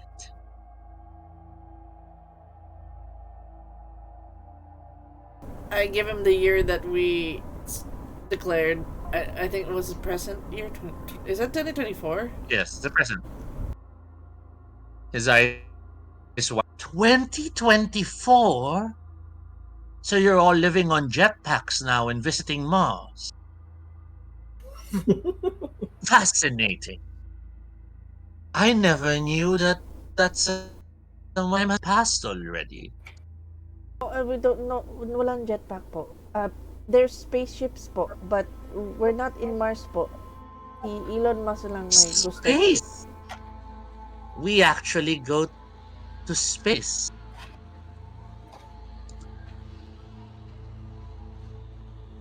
I always thought it was preposterous that anyone would go to space. But then again, there were some Wraiths I spoke with who insist we actually visited the moon.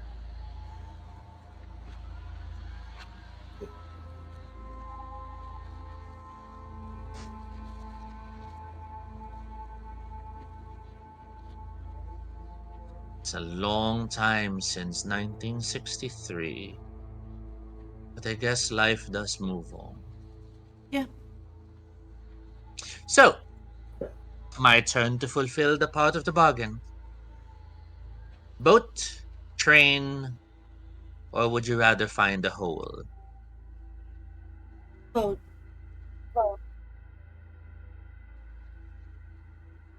Boat it is. Come on.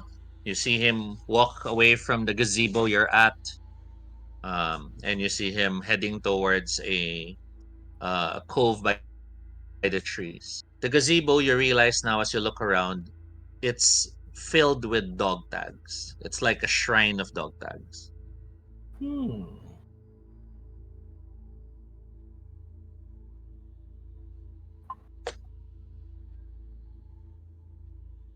What do we? Over here.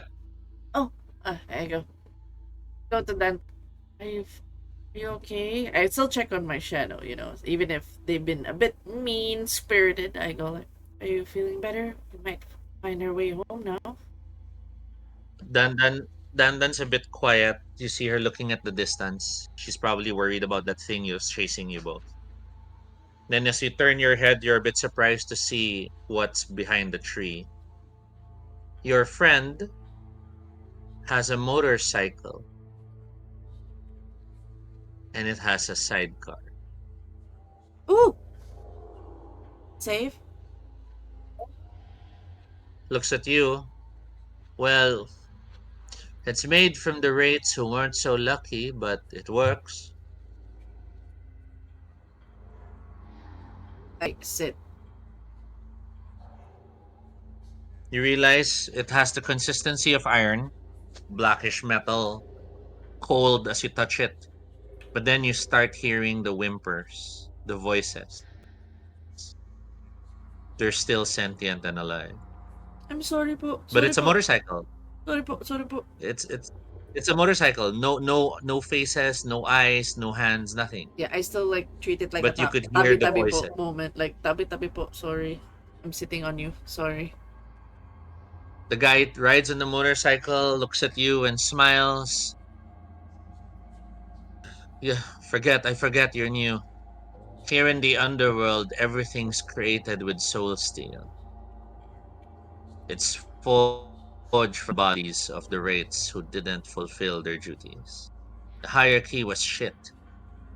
Many of us are glad they're gone. Hmm. Let's get you a boat. Okay. Starts the engine.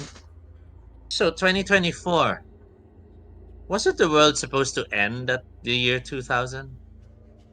For 2012, uh, there's many, ano po, a lot of end of the world prophecies, pero didn't happen at all. I'm sure. God knows we thought the end of the world was the war. And he starts the engine. It sounds like a motorcycle. And as it drives off, you still hear the occasional groans and moans. A motorcycle sound. I'll need you to roll 2 dice. If either of them come out a 1, the thing chasing you spots you. Woo! Wait, what am I, just 2d10? 2d10? Just 2 dice, yes. No ones, please, no ones. Eh, Tan tan Uy! tan. Ah! Yep. We'll get back to you in a bit. We cut back to Hindi, Ace. hindi. 1 and 7. Whew. Spicy. You've um you've been considering how to take care of your room. Mm. Leave the door open. I can't touch the door, right? You see your dark father looking at you, smiling. I need to spend a corpus or something. What do I do? Oh, you can't right now, but I can give you the means. I picked up Peter Pong and slammed him against the wall. Such outbursts of anger do allow you to affect the living world. No, it's fine. I will.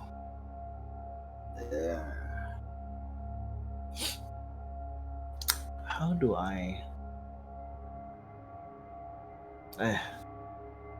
My home is safe. My things are kept away. I'll figure it out some other time. I need to get back to my grandfather. What is your awareness? It's the one.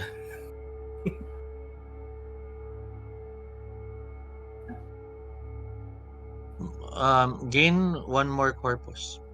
Oh, As you survey your things, you suddenly realize part of the trailing tears slides back into place and merges. The Dark Father does whisper, "When you're near your fetters, you heal." Hmm. It's why most ghosts haunt their fetters. They're stronger, they're safer there. Hmm.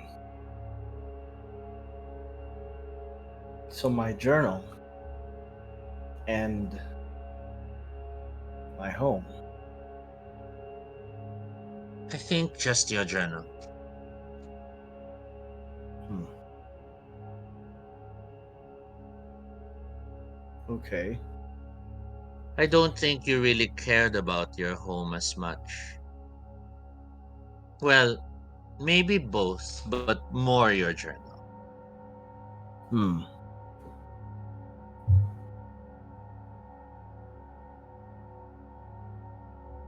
Time to return to Mr. Wang? Yes. Let's do that. Would you rather leap? Ah, that thing you did with me before. I suppose so.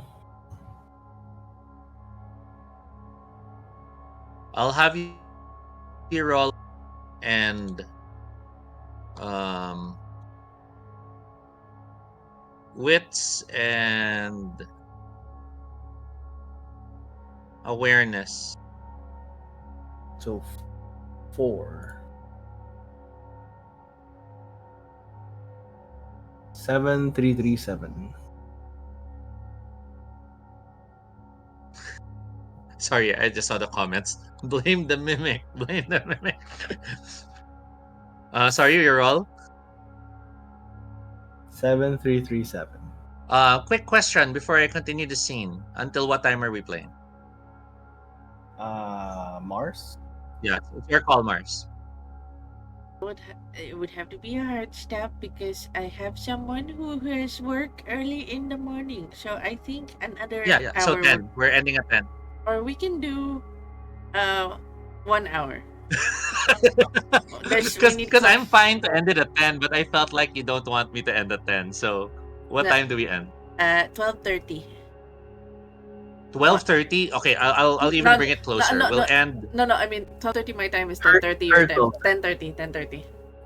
10:30. Yeah, 10:30. sorry. So 10:30 is our latest, but I'll still try to stick to close to 10. Okay. Sorry, you have 7, 4, and what? 7337. Oh, 7337. You feel the power wrap around you. You're about to leap. Your eyes turn black from Argos as you're about to do it. But then you freeze as you realize there's a silhouette in front of the door that's left open. You know that silhouette. That unmistakable silhouette. You can't believe she's here. Oh, drat. I had a feeling. She walks in tentatively and you hear Hart's voice. No. Why did they leave the door open? No, she's here. Oh my god. Wait. I had a feeling she'd pop up at some point. She turns to said- look back outside. Excuse me. And the guy comes up. Naku ma'am, wag kayo dyan, delikado. Kanina may nangyaring kababalaghan. Ano po nangyari? The guy starts explaining and she's listening. The guy starts saying something about calling an exorcist or visiting the church. And she just nods politely and tells them that she'll be fine. And she closes the door. You inside with her, you see her lean against the door. And she shakes her head. Oh, Ace. You'd be laughing so hard if you heard what your neighbors are saying right now. And I'm like, Hart, why are you? Of course, someone must have called her. She raises her head. Ace? And like, Ace? Is that you? Oh god. I'm starting to think I'm hearing his voice. oh no. And I'm like, all right, she can still hear. She can still hear me. Wait, is my shadow anywhere? No. You can't find your shadow right now. And I'm like, damn. It's like, just when you thought, like, you needed someone to talk to, he's gone. Figures. It's like, She walks slowly into the room. She reaches into the side and turns on the light. The shift of light, the temporary blindness when dark to light. And as your eyes focus, she's looking straight at you. uh-oh. Her eyes widen. And then she faints. I jump away. Zoop. Oh no, I don't know. Because she surprised me mid-jump, right? Like, I was about to, like... Yeah. But so do you leap off as she hits the ground? Or do you cancel that and rush to her? Your call. Fine. I cancel it. I'm like, oh shoot. Like, I go down and to my knees, but near her, but not too near. Mm-hmm. I'm like, Hart. Her eyes slowly open. Pull back. Her eyes are now open and she looks at you. And again, there's that terror. And then the terror slowly softens. Is that really you? And I'm like, you can see me? Her hand slowly moves towards you. I back off. Am I I not raise supposed to? Normally, no. Normally? It's complicated. You're not supposed to even be able to hear me. She moves from lying position to sitting position, staring at you from a few feet away. Are you saying you've done this before? Not really. You only die once after all.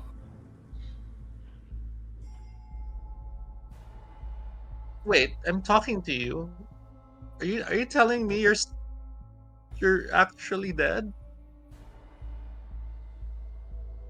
Isn't that why you're here?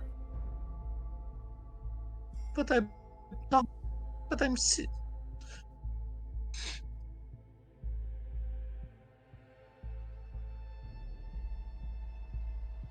I'm sorry.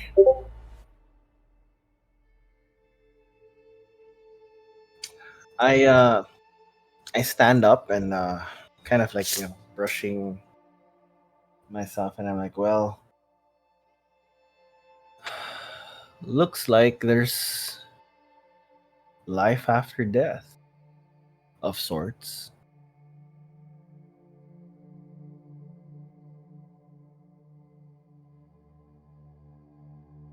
She For starts standing as well. Poise, fixing her clothes. So you're dead. Unfortunately, I am. Didn't you know? They decided to stop the machines. The machines.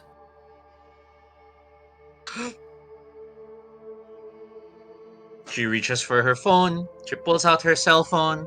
She starts loading something, but her hands start shaking so much that she nearly drops her phone. And then she holds the phone up to you. You see the photo. You in bed, respirator, tubes. Mm, They've been keeping you alive, but the doctor says you're clinically dead. I'm. So did they finally turn it off? I've been like this for days, for weeks. What do you mean? It's only been 2 days. No, it's been longer. I've been. How long have I been like this? You died 2 days ago. The car accident? She's nodding. It's been. No, it can't be 2 days. It's been more than 2 days. She shakes her head. She comes up to you. Then she stops. It's like, I raise my hand. I'm sorry.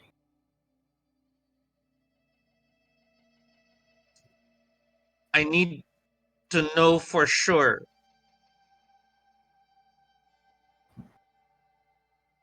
I can't. I step back. It it hurts when I touch the living. She turns away, trying not to show she's crying.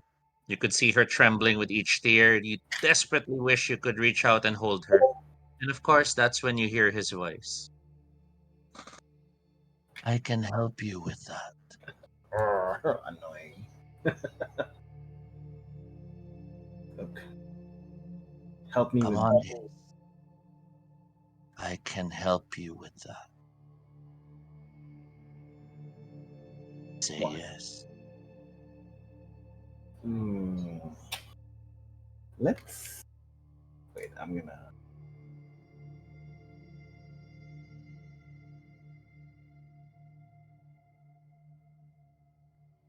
I'll give you time to think, but I'd like you to look at Embody 5. Ah. I I'm think I. jumping back to you, Ali. Sure. Motorcycle in the underworld. In the distance, you see dinosaurs. But it canonically, just for the funsies, it's a tricycle. The one with walang hood, yung sidecar.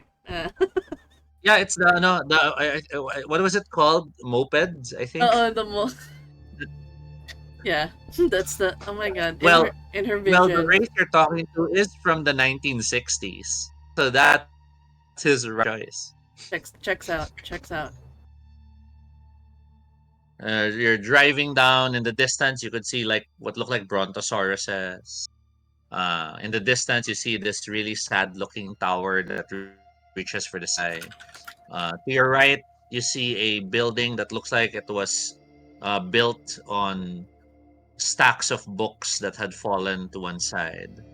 It's a surreal place. The ground is steady, and you realize you're driving on a road, and it's a paved road.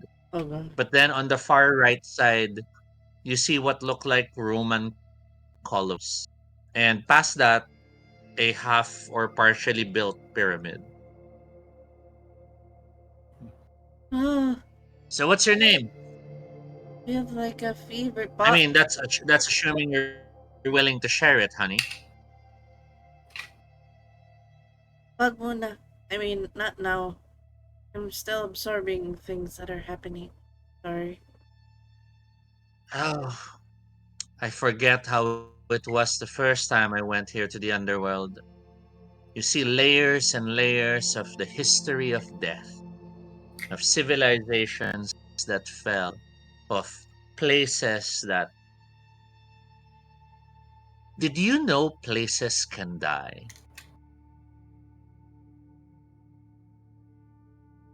As things die in the world, they get shunted here, or at least their souls get shunted here. I mean, look there by the east. Isn't it magnificent? And in the far east, you see it's like two layers of forests. So you like have a massive tree and then you have the canopy, but then on top of the canopy, another tree grows and another canopy. I like get lost in it.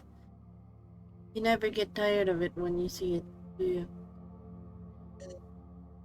It's the lure of the underworld. It's like every moment in time in one place. Now, I don't know what people from the 2020s are doing that those trees and forests keep growing in number here. But I remember in my earlier years, I would see those great vehicles just pop out of the sky and crash here into the underworld. Submarines and ships and flying flying vessels. Hmm. I take it in your time people build buildings as rectangles now. Opo. Oh, high rise. I saw a few of those suddenly show up. Just terrifying watching it build itself from the ground up. I just don't understand what sort of world you're in now with all those things coming in at almost a daily pace. Uh, there's a frown and goes, yeah, weird things happen in the world. So many fighting. The road turns into a concrete path, which breaks into a pebblestone path. You hold on with your hands as you make your way towards it, and you see a gate coming up, a tall gate sort of sorts. Your companion looks at you. Here, he pulls out a helmet. You better wear this. Let me handle the talking. With the helmet on, you glance and you see Dandan. Should we trust him? I mean, I know he's been helpful so far, but isn't that what they do? They gain your trust, then they betray you in the end.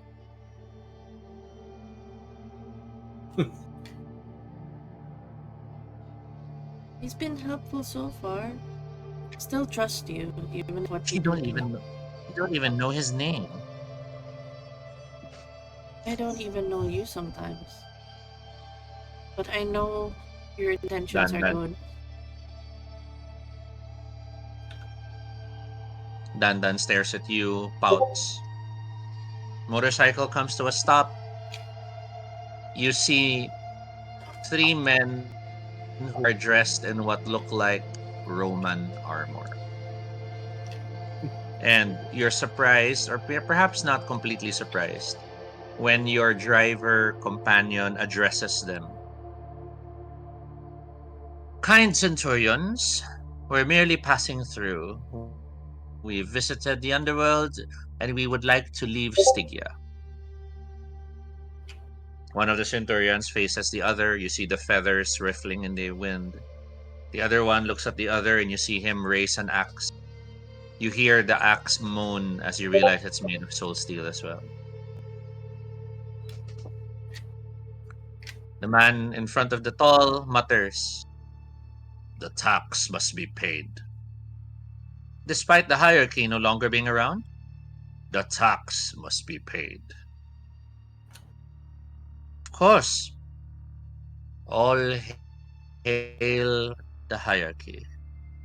Your companion turns to you and leans close. You wouldn't happen to have an obol or two with you, would you? What?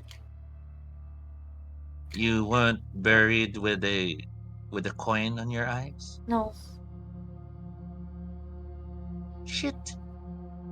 Turns to face the centurions. Master centurions, I would just like the tax must be paid.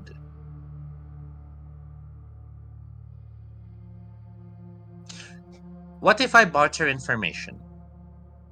Dandan looks at you. I don't like this. Define information. What if I could point you to a soul, a recently deceased, a young, fresh soul? Don't those make the best for smelting? The centurions look at each other. Dandan looks at you. I don't like this. What do you need? Tell me what you need. About a way to get past What? them. Something to get past them. A bike? You want an obol? A bike? Digs into her bag and opens her hand, and you see 2 coins. Hey, where'd you get that? What's that? You asked for obol. I asked for bikes. Of course I had obols with me. I asked for bikes. I didn't ask for coins. I don't even know what that is. He asked for it.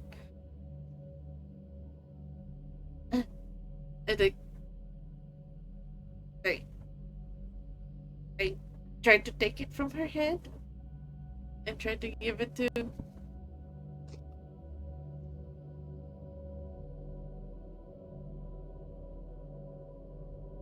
Your companion looks a bit surprised. He looks at you and stares at the coins. He hands the coins to the centurions. The centurions stare at it. One of them grabs the 2 coins and starts biting it. They nod. They lift the gate, and you hear the gate swoon and ooh and ah as it's made of the soul steel as well. Oh my god. Concerned. Your generosity is welcomed. Until then. Ta-ta! Starts a motorcycle, drives off. You were hiding out on me. I thought you said you didn't have obol.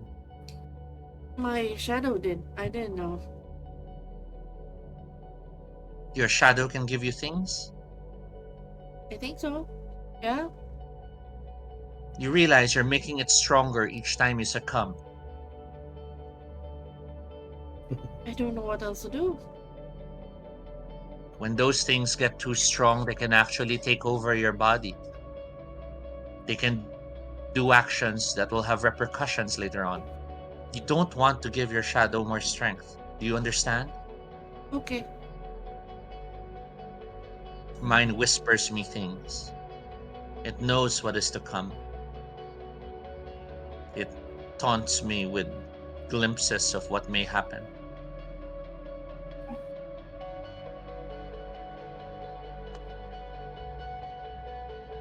So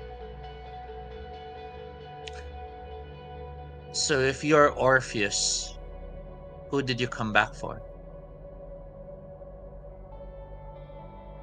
I just wanted answers on how to save Sir Wang. Wow. So you died to look for these answers? Yeah. And to prove my shadowy self that despite everything, there's still me, a part of me, and I'm happy to make that sacrifice to prove things. I mean this with the uttermost respect. You're one tough bitch. You?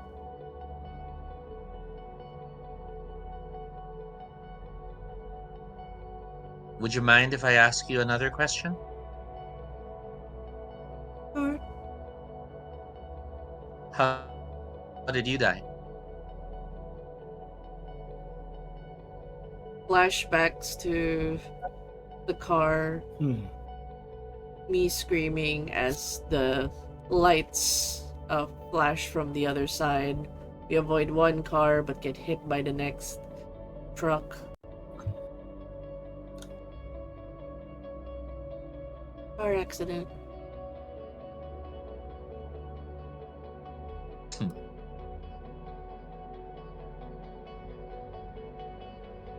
My friends killed me. They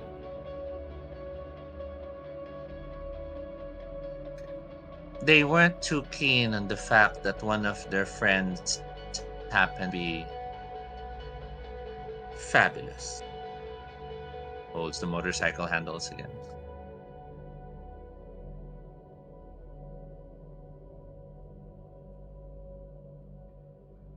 I guess we all find death when it's meant to come. Sometimes I wonder if this is all punishment for what we did back in the war.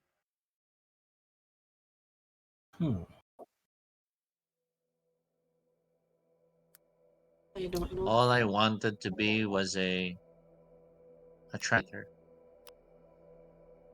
But the next thing you know, we're sent to the Philippines and we're forced to occupy it. And they give me a gun. We're stuck there for weeks. My friends keep saying it's fine to just take it from the locals. They don't care. They're too stupid to understand.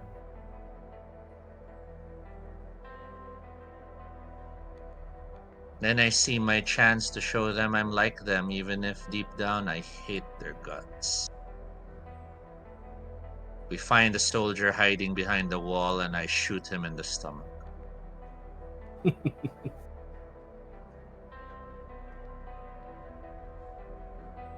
Looks at you. But now I'm dead and I can be fabulous. And they can never judge me again. Oh. Sir Wang? Looks at you. Who? You. I look horrified, heartbroken, and for the first time, angry on behalf of Sir Wang. You're the reason why he's suffering right now? You realize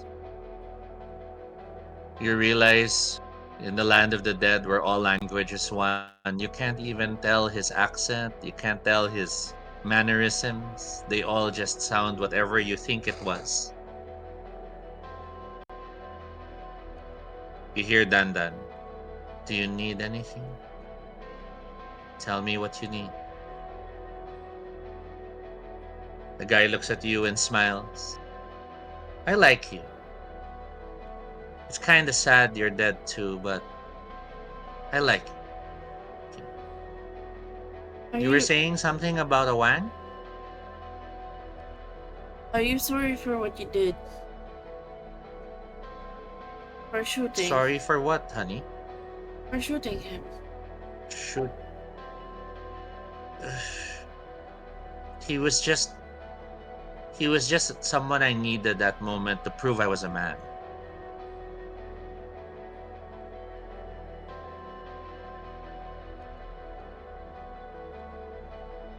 What do you need? You hear Dandan.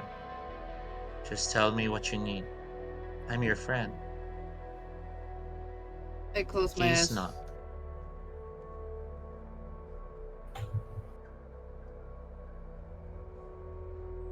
You didn't need to prove anything. You shouldn't have done what you did. That's easy for you to say, honey. Or do they still have, or do they actually still have homophobia now in 2024? Yes, but you hurt Sir Wang. The reason why I'm here. You hurt him. The reason why a specter follows him. The reason why I'm here.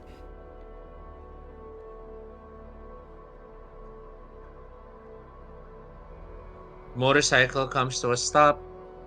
Your driver turns to look at you. I'm sorry. I'm confused. Are you saying you know the person I shot despite being from 2024?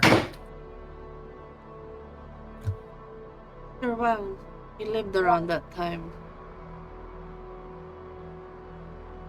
The bullet wound he took that could have killed him, he remained alive. But instead you took something else from him. It's a mind. Spectre that followed him all throughout. You made that. Stares at you, then turns to his right. Looks at you and you see tears welling in his eyes. Turns to his right again. And for the viewers, we see the specter, the hypermasculine version of him. See? One time you kill someone and you do it wrong. No, I'm not always doing things wrong. He died, all right? He had to die. I shot him in the stomach. He didn't have to die. He didn't die. He lived. For years he's been tormented. Worse than a shadow. The guy steps out of the bike and looks at you. You see him every now and then, parang motioning at something on his right to shut up. I got you to the beach. We're good, all right? Whatever hang-ups you have, that's the past. I'm no longer the past. Should you have at least said sorry for what you did? No, you don't get to do this to me. You don't get to confront me with my past. You don't even know me. Know you enough to know that you didn't have to do what you did. Whatever it is, you're a good soul. I just needed to know there was a bit of remorse for what you did to someone very, He- very close to me. You hear him starting to wail, the pain and the tension rising within him. Denma, I presume this is a reach out for emotion. Yeah, This isn't a manipulative act, right? This is no. a sincere, See, she doesn't like it's a sincere attempt to see if they are remorseful. Because, like, she's willing to forgive if she knows this Mhm. man. I'll have you roll charisma and empathy. So that's 5 dice. Your shadow offers nothing. Yep. And No. I would like to use willpower for this. Of course.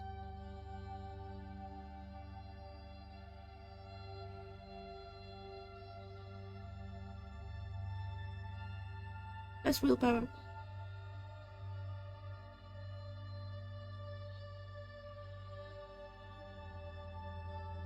He stops. He turns to you, and as you could see in the frustration, in the anger, in the surge of emotions, he starts tearing at his skin again, ripping clumps of his flesh, and they fall off as if they were just layers of clothing. As he throws parts of his corpus all around the ground, he stops and turns to you, tears welling from the sockets of his skull.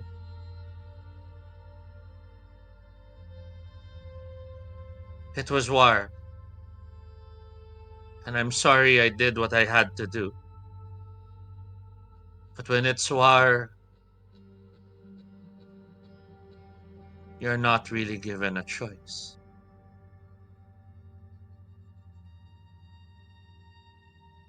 But are you sorry for, like, if you had a choice, would you have shot him again? If you knew he had a family, if you knew he had something to live for,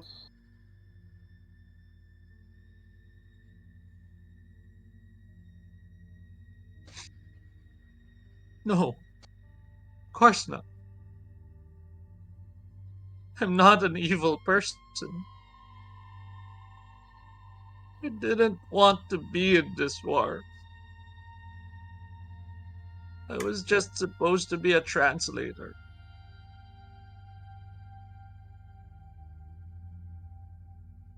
I extend my hand for him to hold. Okay. Looks at you, slowly takes your hands. His name's Wang? I'm sorry, It's uh it's a nickname we had for him. He was loved. And you're his daughter. Oh, I was one of the many, many kids that he taught. He made a school, magnificent school, with his wife. The blind woman.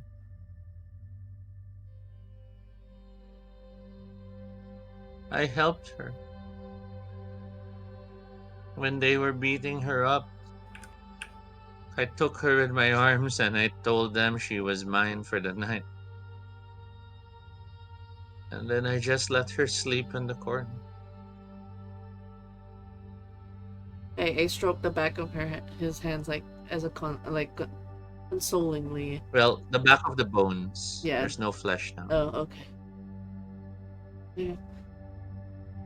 I know you try to sound heartless. It's just a way to not let people know what you really are.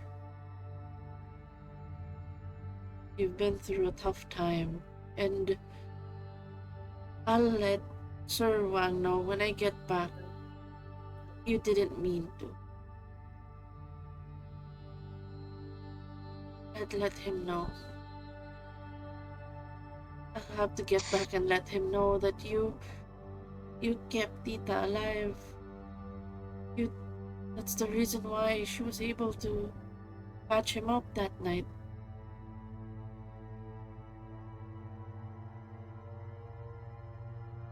Then maybe you should give him this. Reaches into his ribcage, pulls out one of the dog tags.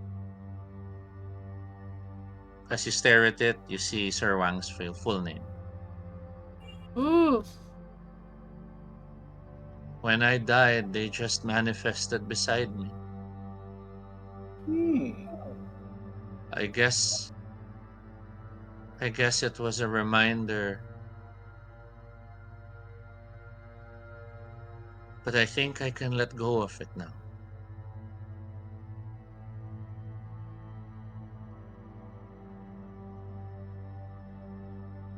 You think Sir Wang wouldn't be mad at you at all? He'd understand. A dark shadow falls over you.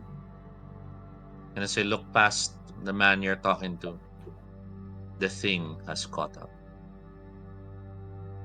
Oh shit.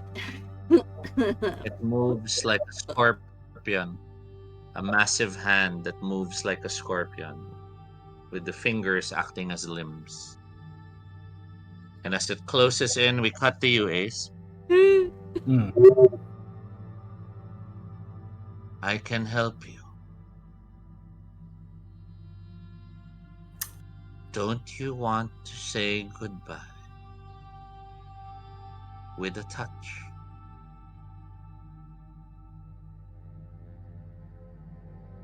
Fine.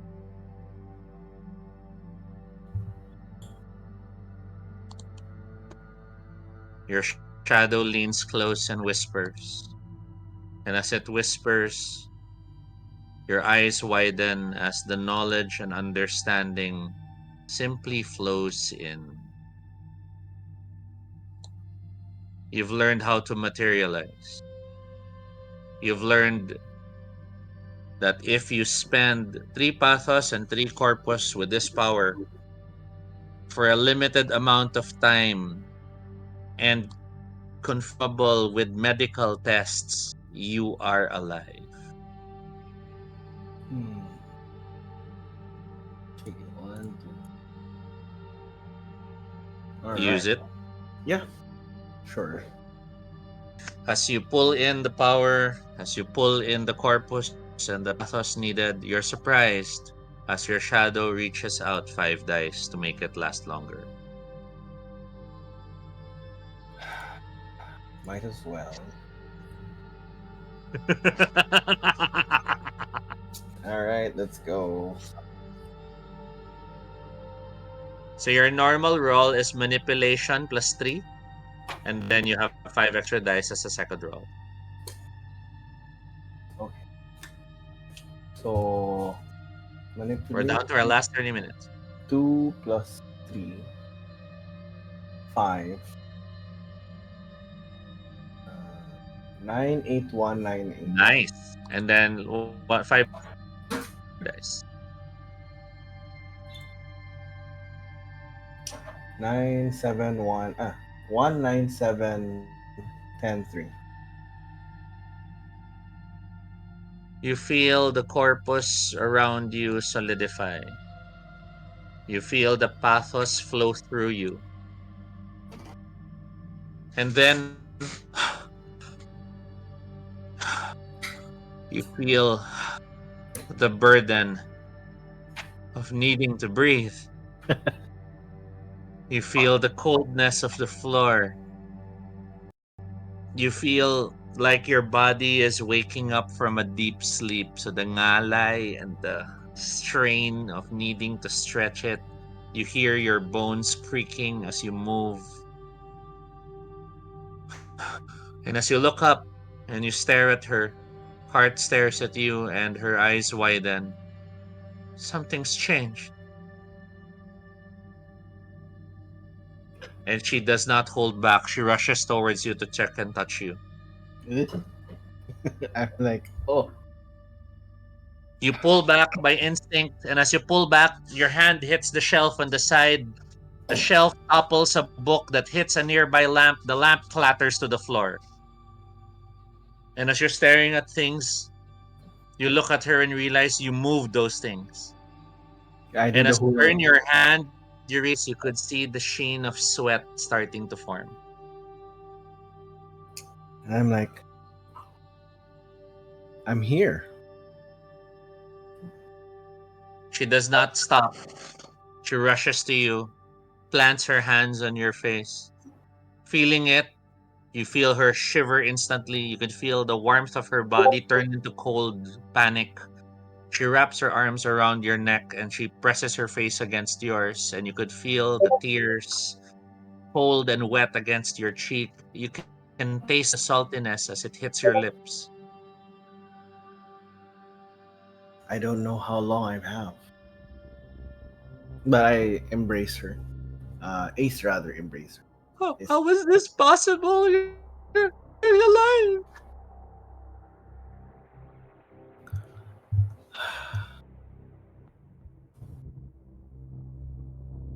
I. It's fine. Don't think about it. I'm here for a little while.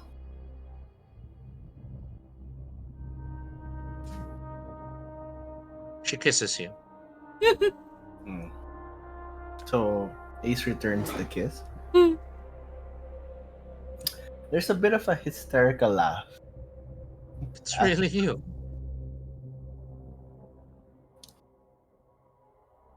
What, me and my terrible kissing? She, her hands are probing your face, your hair, your ears. How is this possible? How is this? She presses her head against your chest. I can hear your heart. So I run my hand over his. No, it's like no. That's you. She kisses you again, and this time she sustains, as if she does not want to let go. As if she's afraid it might be a dream and she'll wake up.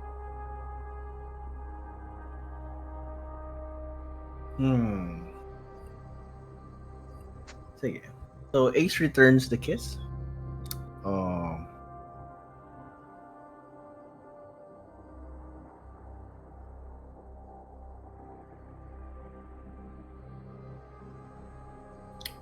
You want to? Yep. We can curtain to the. You can just narrate and curtain. We can curtain that.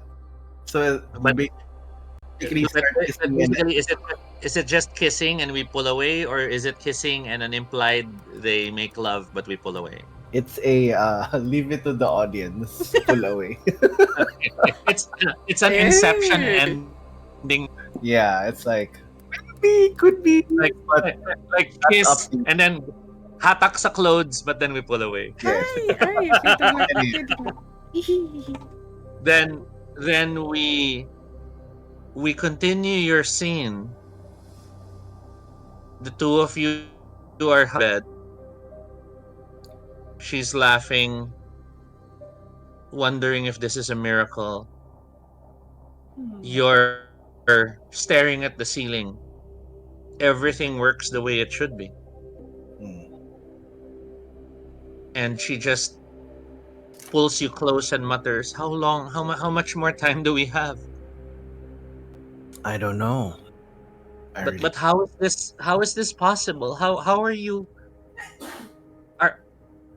Are you in two places at once right now? Is this? Did you disappear from the hospital? No, I didn't even know I was there. But she probes your body a bit. Every scar I remember you having, every mole. How is this happening? There's more to life or death than just vanishing, I guess. Some of us stay. Some of us linger. I guess like me.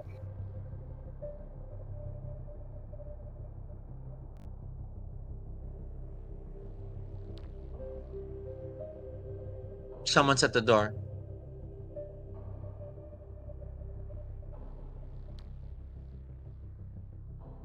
You better see that. As you look in the direction of the door, your instincts kick in. Heightened senses. Nothing happens. Oh, I don't have my ability. I am normal human, relatively. I say you better get that. She grabs her clothes. She looks at you. Am I the only one who knows that you found a way back? My grandfather knows. Your grandfather knows everything.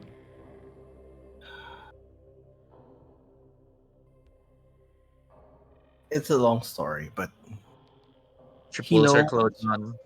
Go and on, go that's on. that he knows, and that's enough for now. And oh yeah,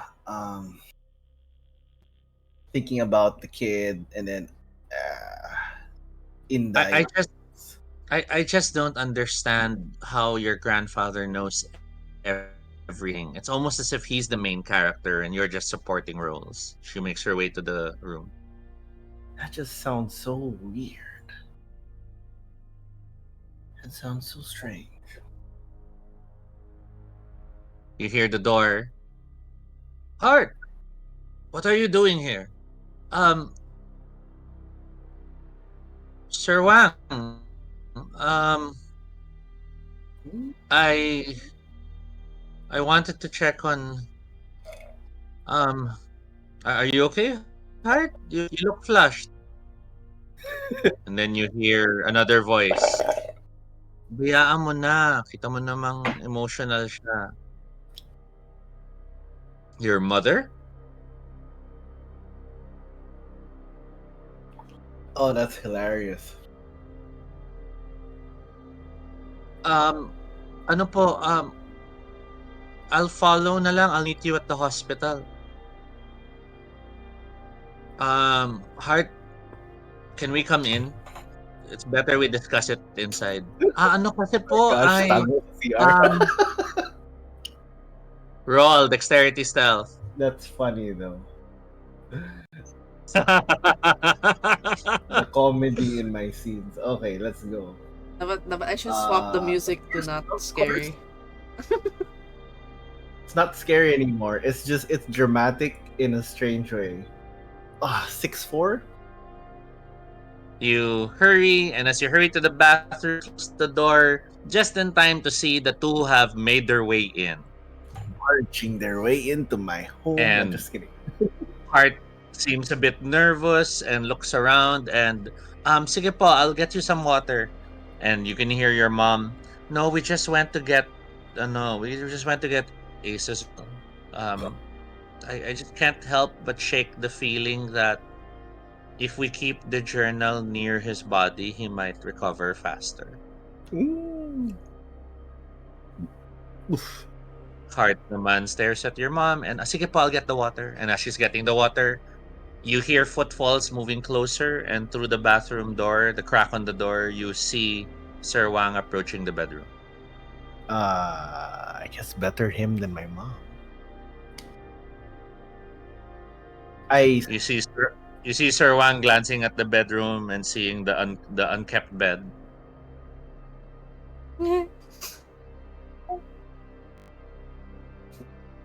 And then as he's about to turn away, he stops, and you see him turn back and look at the ground, and he sees your underwear.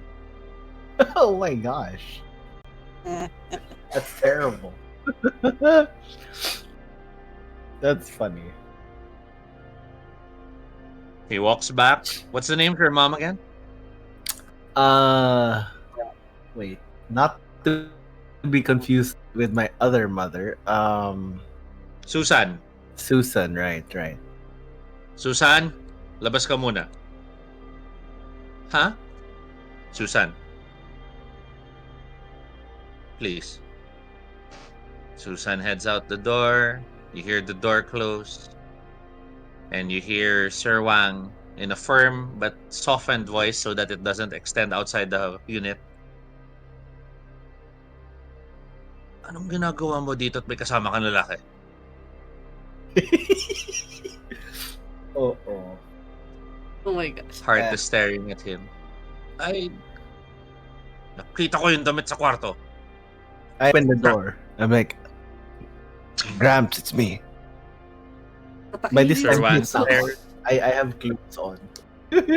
Well, you have a towel on because your clothes are in the bedroom.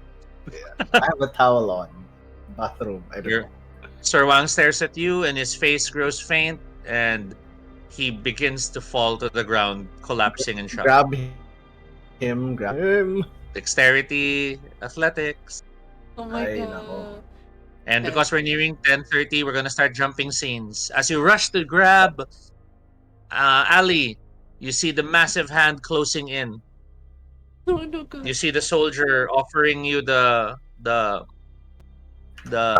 tag, and you hear Den Den telling you, "The boat's here. Let's go." I grab at the item and I run to the boat. Dragging with my other And as hand, you're dragging Dandan. and as you run for the boat, dragging the dog tag with you, you hear a rattling sound of metal following behind you. Do you stop to check or rush for the boat? Oh my right now just I need to tell Sir Wang. I need to tell Sir Wang. I need to give closure to this man. Strength, athletics to leap into the boat. Eh. While you're rolling, Ace, what is your roll? 3968. You catch Sir Wang, and as you catch him, you gently, drop to one knee to support his weight. Even Heart rushes to help, and Heart's looking at you and mouths, "Di ka nagbihis." It's like Sir Wang, dead. Sir Wang opens his eyes and stares at you, and then reaches and touches your face and looks at your hands. You're touching me. I know. It won't look. This won't last forever. Whatever this is, I only have some time. How is this? How is this all possible? It's the ghost thing, the stuff we were talking about. And then his hand squeezes your face. You're making deals with your shadow. No, I'm not. No, not that much. Damn it. Looks at you. Is this bad? Are you gonna get into trouble? Are you gonna die again? I'm still dead. No, it's look. This is the first time I've made deals with him, okay? In a long time. It shouldn't be that bad. Sir Wang looks at you. Your father awoke and he's fine. He just had a fainting spell. And we decided to come here to get your things in hopes of helping you wake up. Okay. Wait, I don't understand. So you're still dead. You're going to vanish on me. The real I have a body. I am the spirit of my body, I think. Okay, it's metaphysical stuff. I don't know. I'm me and my body is also me somehow. No. I can't lose you again. And I turn to my grandfather. I'm like, "Grandpa, keep my journal safe. It's important."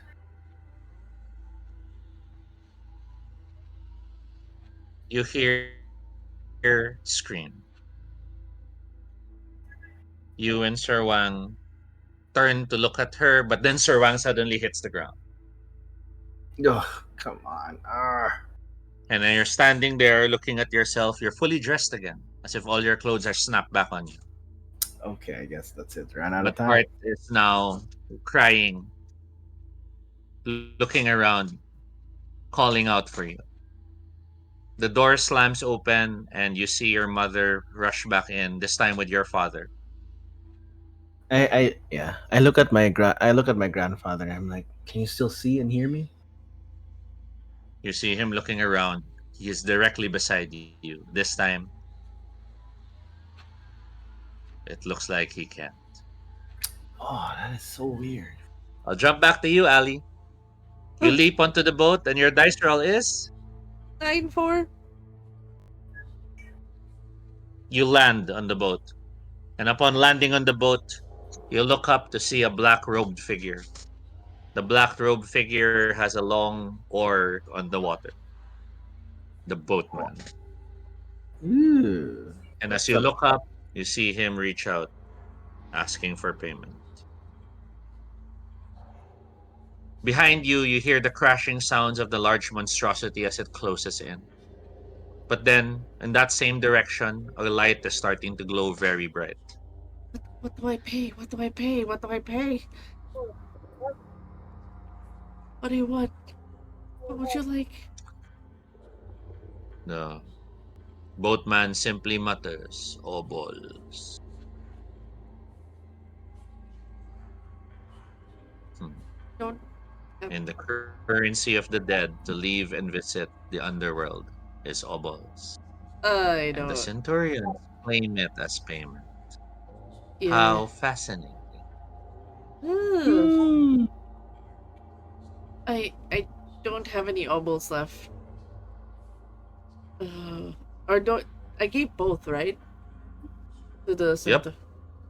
I don't have any. Gasp. What do you do? I turn to Dandan again. You want to go out? Yes? I'm your friend. What do you need? You promise me before you try to do anything. At least let me get to Sir Wang. Of course.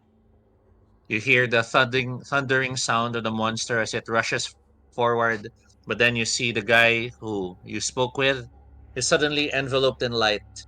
He suddenly launches into the air, hands spread out, forming almost like a silhouette of a cross.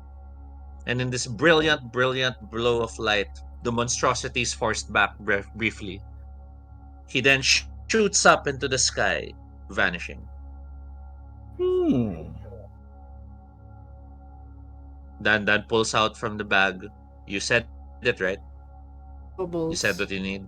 But before, I mean, actually, and she hasn't mustered it. She hasn't actually uttered it yet. She's just making like a deal so that she wouldn't do anything. But then, seeing that man have closure, she kind of looks at the Key? the The dog tags? yeah. You realize it's a whole chain of dog tags. He handed you one, but it pulled everything else out.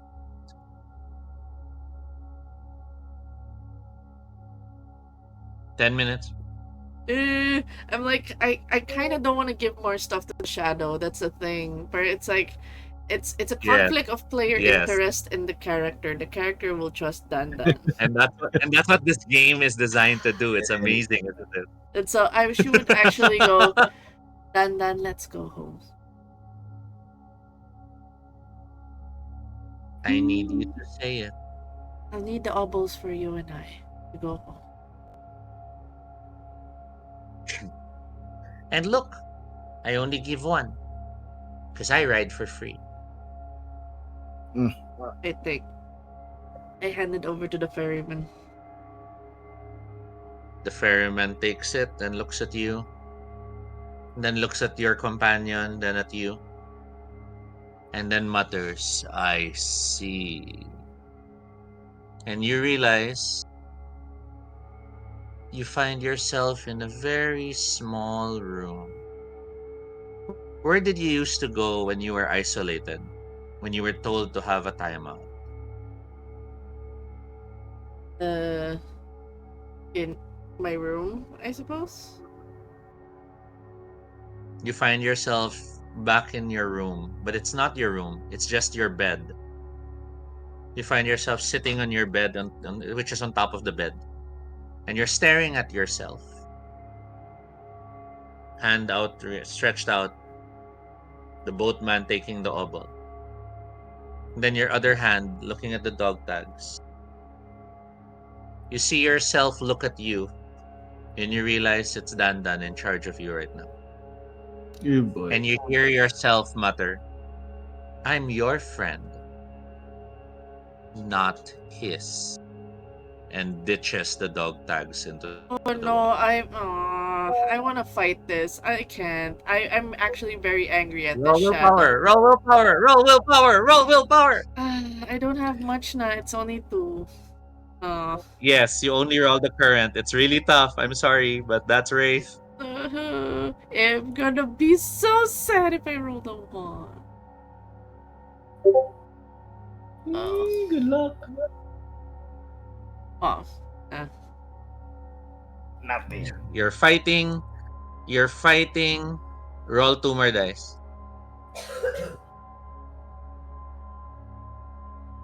Oh, 10. Wait. Is it because of that?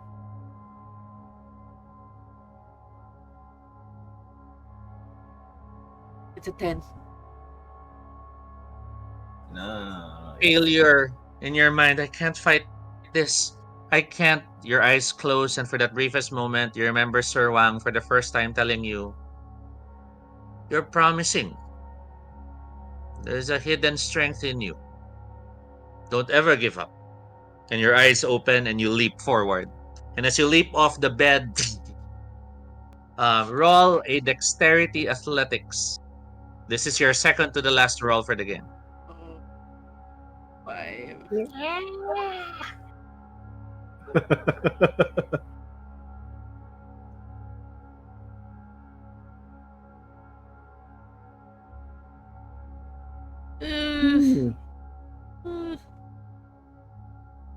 You grab the dog tags. At the same time, your other hand grabs the edge of the boat. You're hanging on the side of the boat with the dog tags in your hand. The boatman just moves, doesn't care. You paid, that's all he matters. And as you pull yourself back up, you see Dan looking at you. Oh, I'm sorry. It was just heavy weight. I look at them and go, Dan wouldn't have done that to me. That's true. And you see the face of Dan fade away and you see your own face. But then fogs roll in, and by the fogs parting, you see the black dog. Closing. Hey.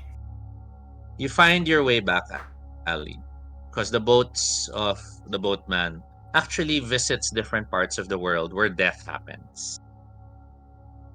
You disembark, ignoring well, ignoring your shadow, ignoring the dog, and you easily find Ace.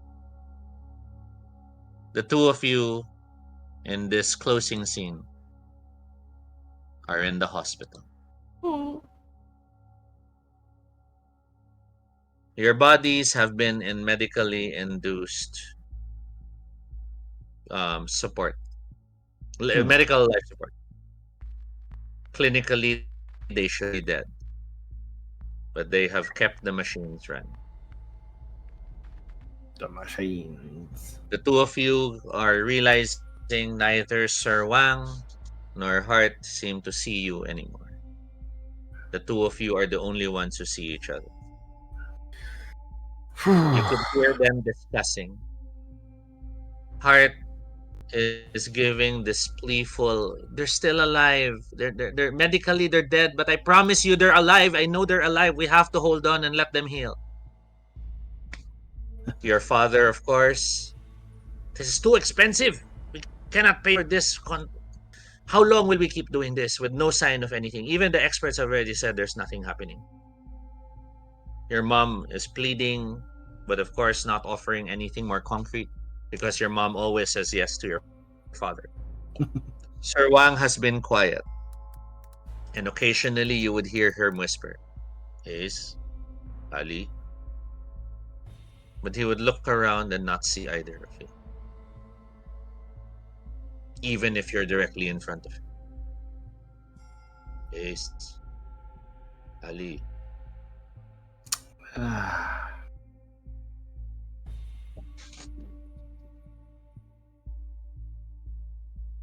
The family argues, Hart passionately demanding they give you more time. Your father asking her if she can pay for all this. I'm not being heartless. If we have to keep paying for this, then the school will be affected. And the two of you here, Sir Wang, closest to you both, physically, kumaga you're standing close to him, is, Ali, saan na kayo? What do I tell them?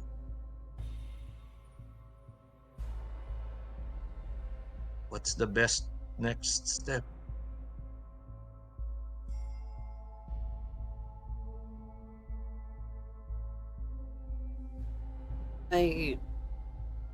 Is there a way to reach out to him? Talk to him? Check your powers. You've used a bunch of them in different instances. I don't know what to do at this point. I would say, um,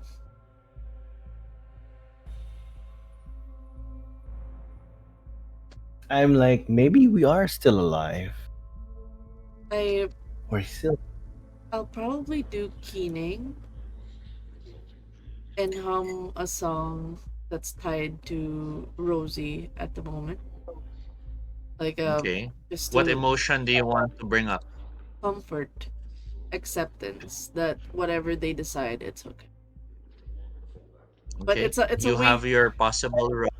Yeah, the thing I want to instill, at least not to the ones that are trying to pull the life support, but specifically to Sir Wang, try to convey the emotions of like, if there's a way that I could let him know of like to let go as the man did, and Okay. maybe the sound of the dog Charisma. chain. That's the goal I'm trying to aim for with the It's music. charisma and 2 dice, and it'll cost you 1 pathos. As that's 3 total. To make sure I'm doing math right. You start singing. As you start singing, you start to hear Sir Wang humming the song.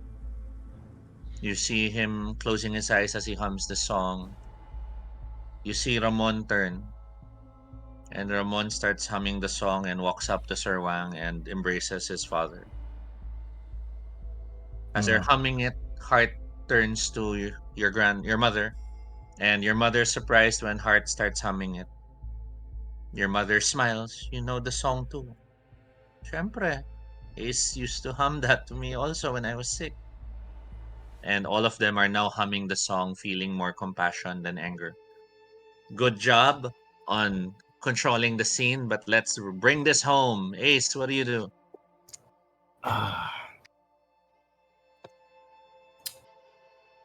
You know what, Frank? Let's go with that.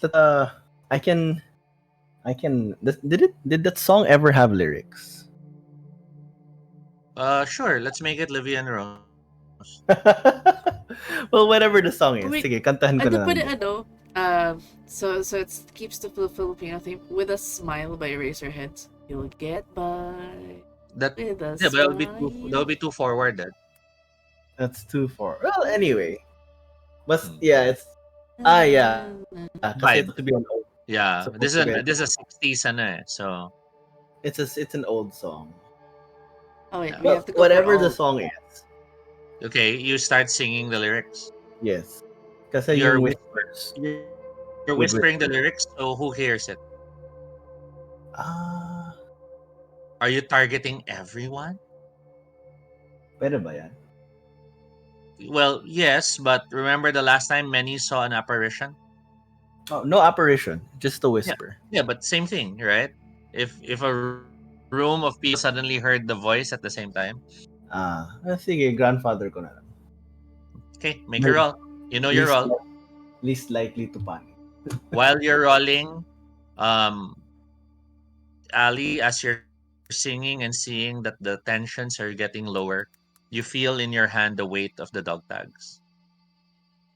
They're still with you. Just reminding you, you still have it. Do you plan to do something with it?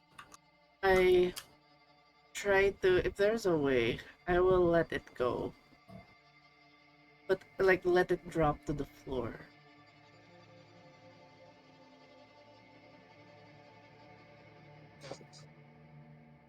In front of Sir Wang, or I mean, because you from falling into the water, right? So Yeah, I tried to at least drop it at his feet so he sees.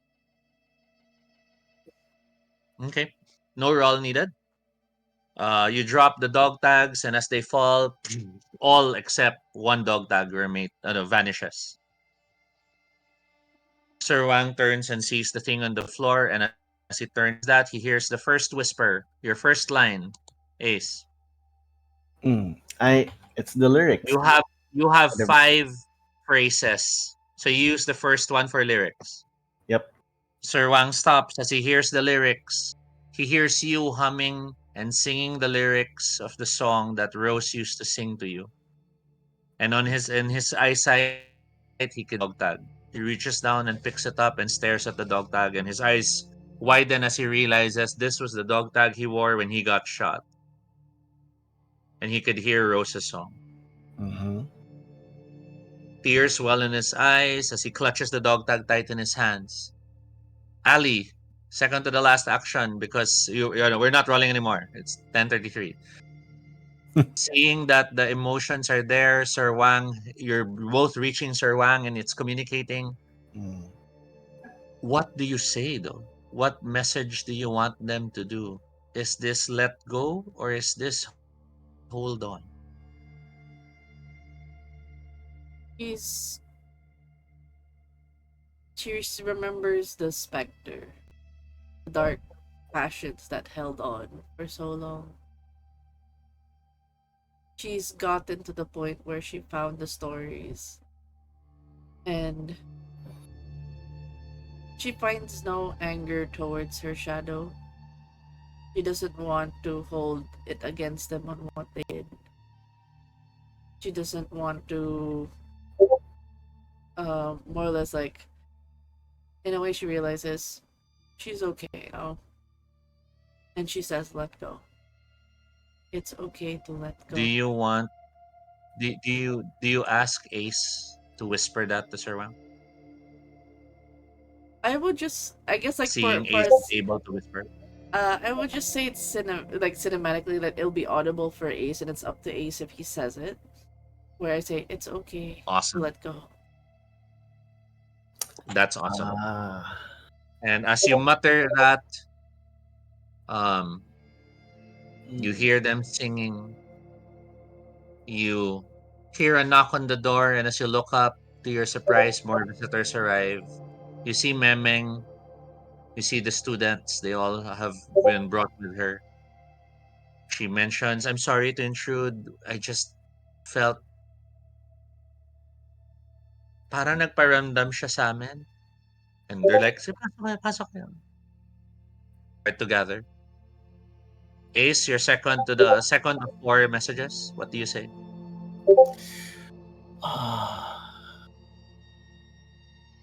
Ang hirap eh. I'm not actually sure what I want to say. That's fine.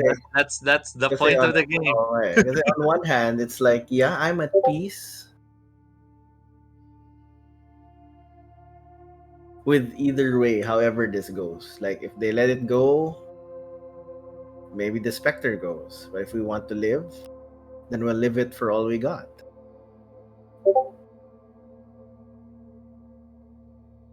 Yeah, we're cutting past 10:30, so we better wrap up.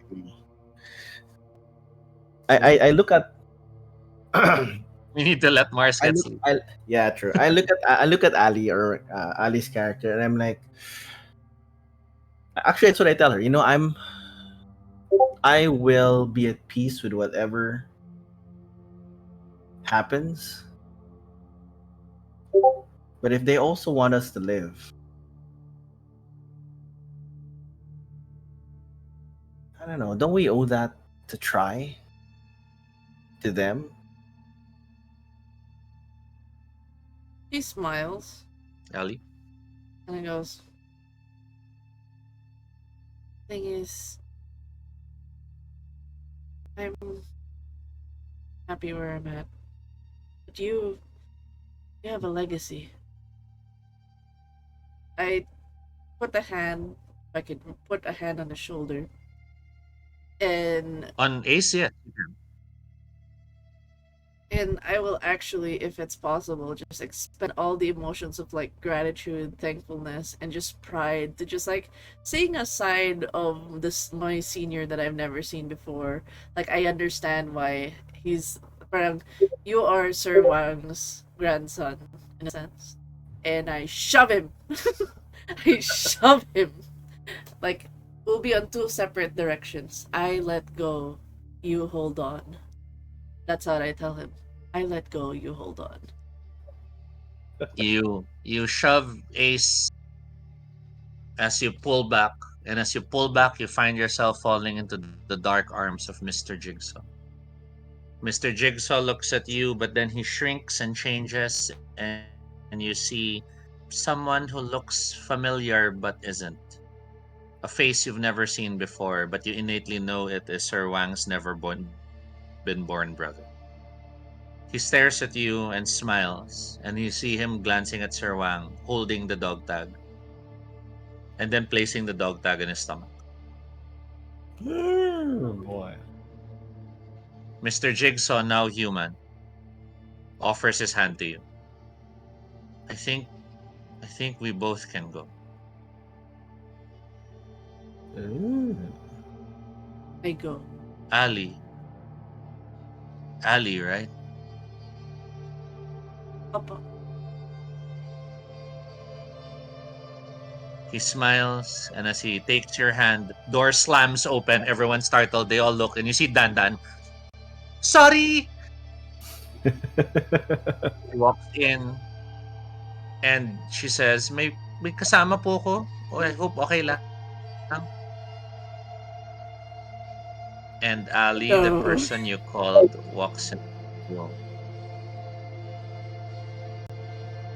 It's The Mimic, isn't it? person you called, tried to talk to, walks into the room. Mimic. And as she looks at everyone, you see them all teary eyed and all. You see her visit your body. She smiles and she holds your hand. But you see her just whispering, I heard your call, ha? But if you have to rest na, it's okay. I'll always remember you. John, you see bright lights. You see Ali and you see Wang's brother starting to glow.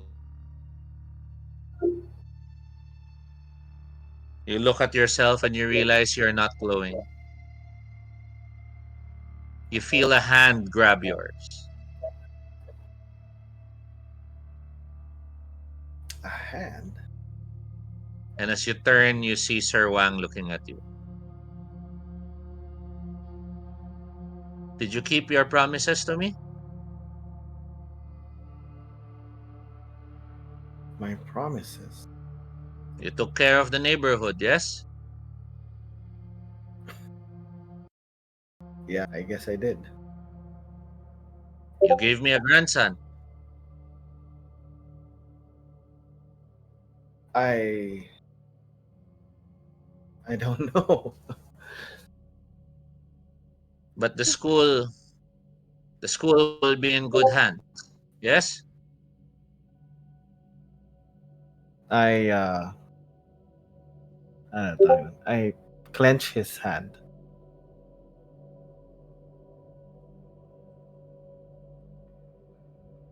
He leans close. Bumalik ka na before they start shouting. And then he wraps his arms around you and you see him starting to glow. With him hugging you over his shoulder, you see Sir Wang still seated behind him. His head is down, his hand clutching the dog tag on his belly. Hmm. No one seems to have realized he has passed. Oh. No.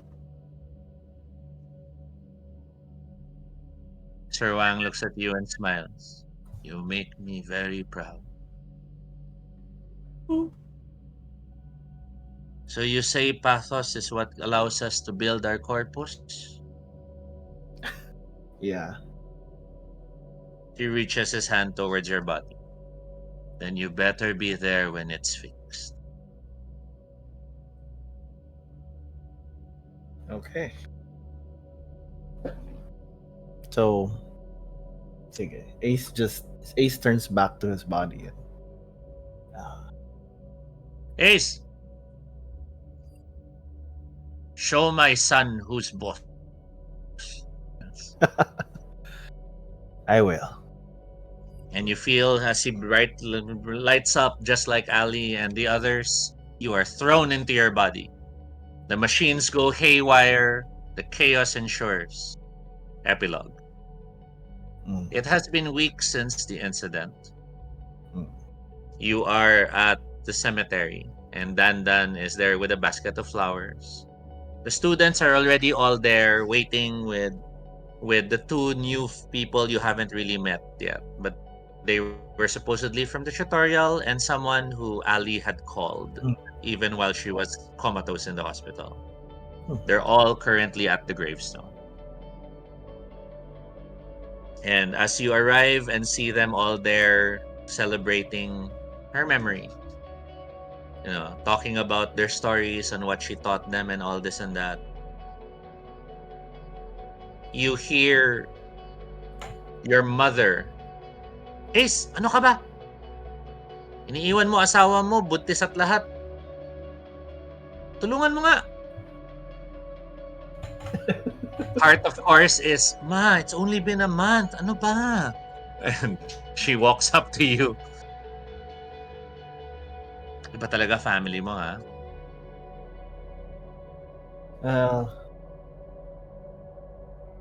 Now you're part of it. She smiles. You hear your dad.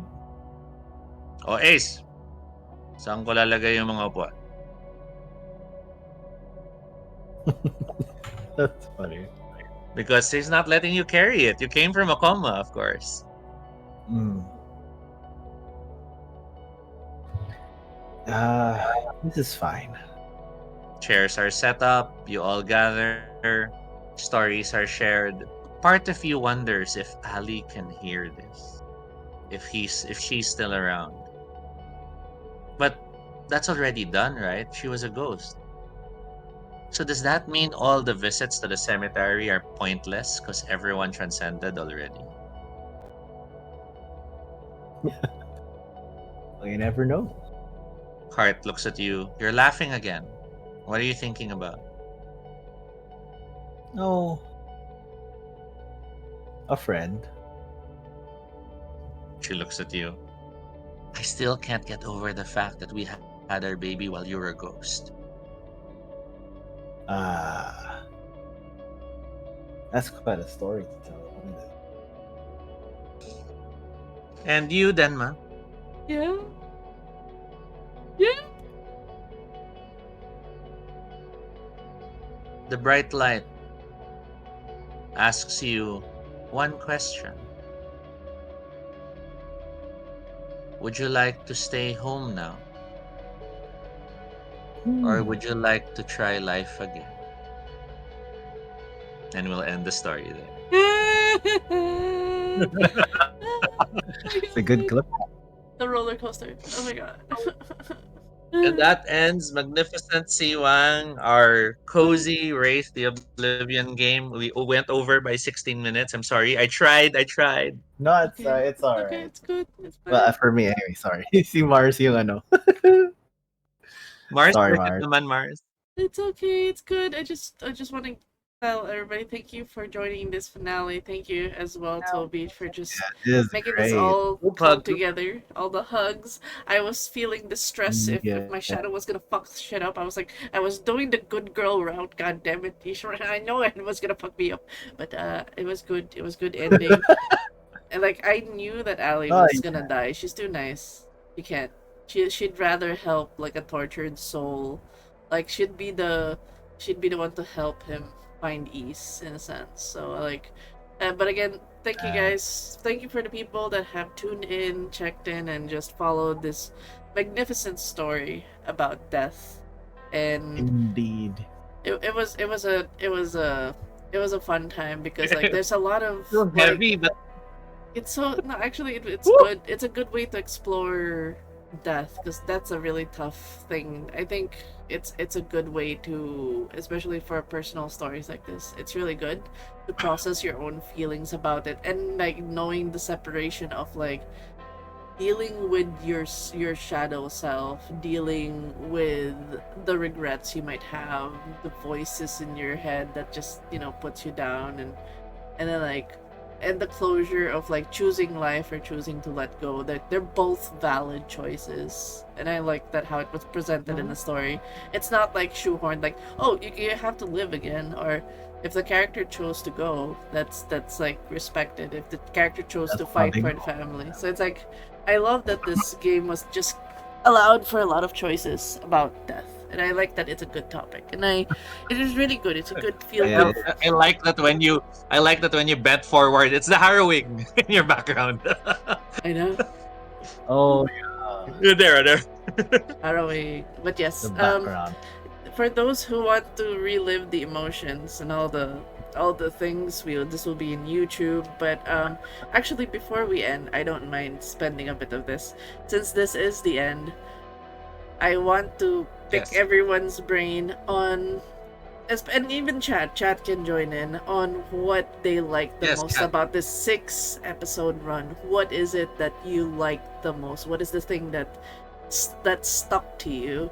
And I'm gonna start first with John. What is your favorite? What's your favorite part, and what stuck to you in this game? Oh, honestly, it's a really different pacing because like there's just three of us here, right? So like the depths that you can get to really explore your character and the story, and really like pull out the connections, the emotions, and the topic is really good. So you don't get to. I don't feel like you get to often get that deep into role playing sequences. Uh, but this was a really good one. So I'm happy to have volunteered. I got volunteered. So I feel like Jay, you missed out on not therapy, a really excellent role playing experience.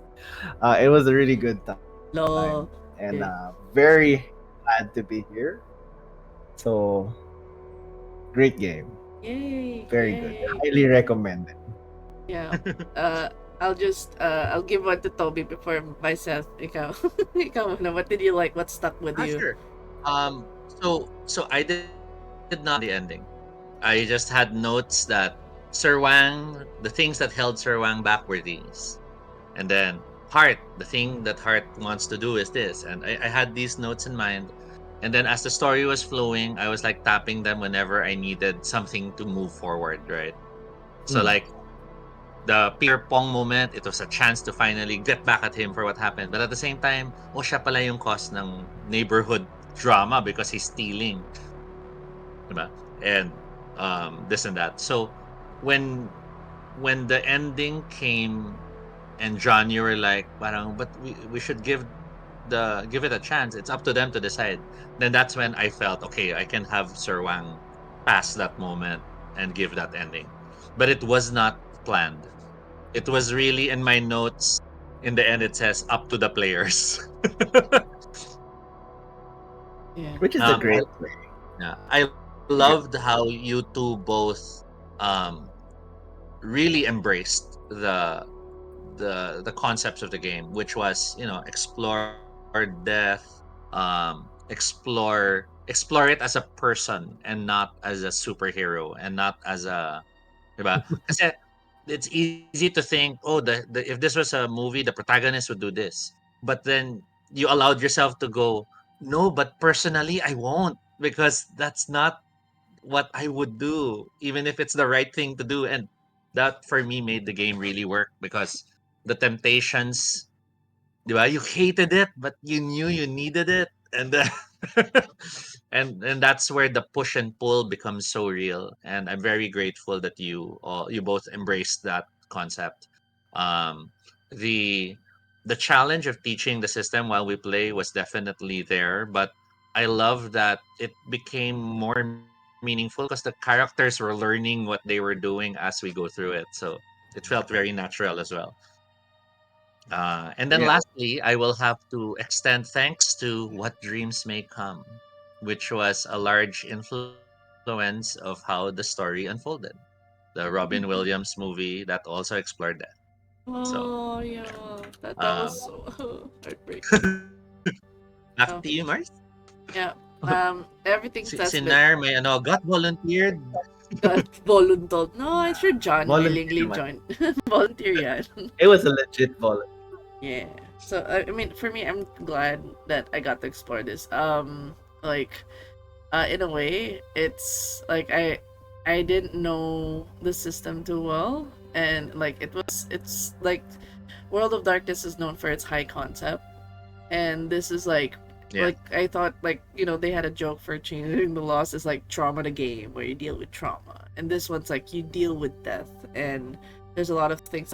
If I tried to run this, I would be so confused. So we were guided by, of course, Toby, who made it just really personal. I think the great aspects is just being able to pull from experience, like, you know, like the Filipino Chinese experience, and just having it as a story.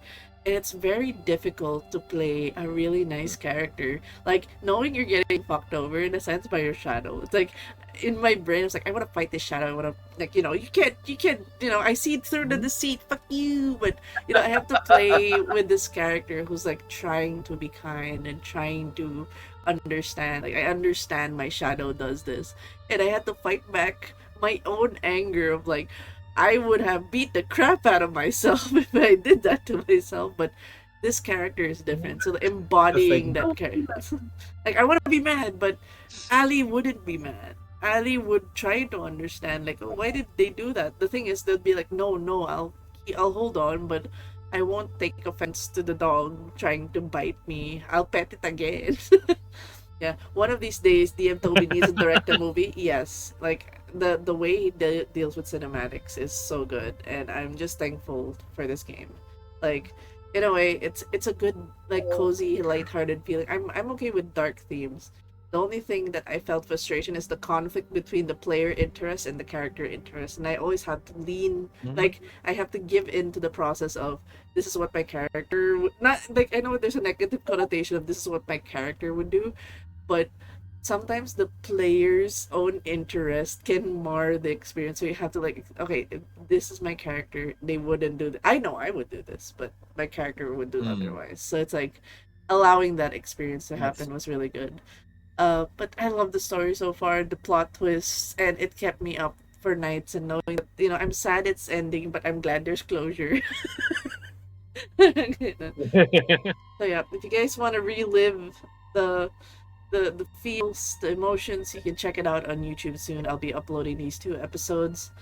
Um, yeah, and for now we shall raid out to Andy again. Thank you, Toby. For those who want to see more of Toby's stuff and works, you can go over to Ag Sessions. He has a Facebook group where he tries to run as many games every year.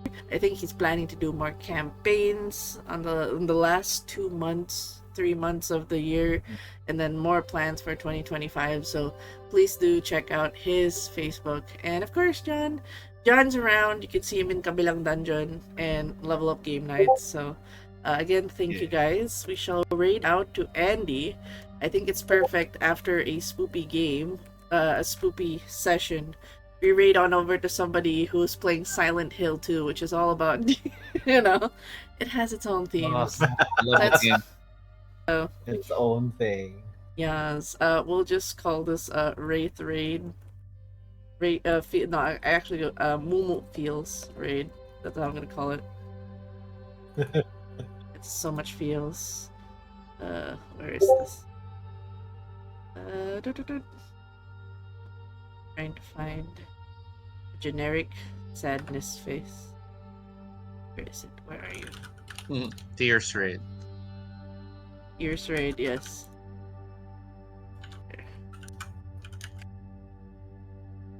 So now neither of you will ever listen to Levi and Rose the same way again. There, do raid Whoa!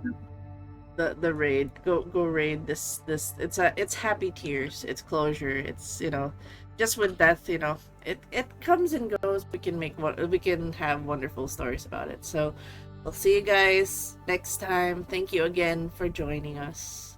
See you. Thank you for playing. Bye. Can we get a few lines of this song? Sample daw. No, we're ready. Oh no, no way. I actually don't. I know the title of this song. I don't know the lyrics. Okay. Well, Panze, there's the French version, the original one, and then they made an English version. Oh, Right. interesting. I will Google, YouTube, Spotify this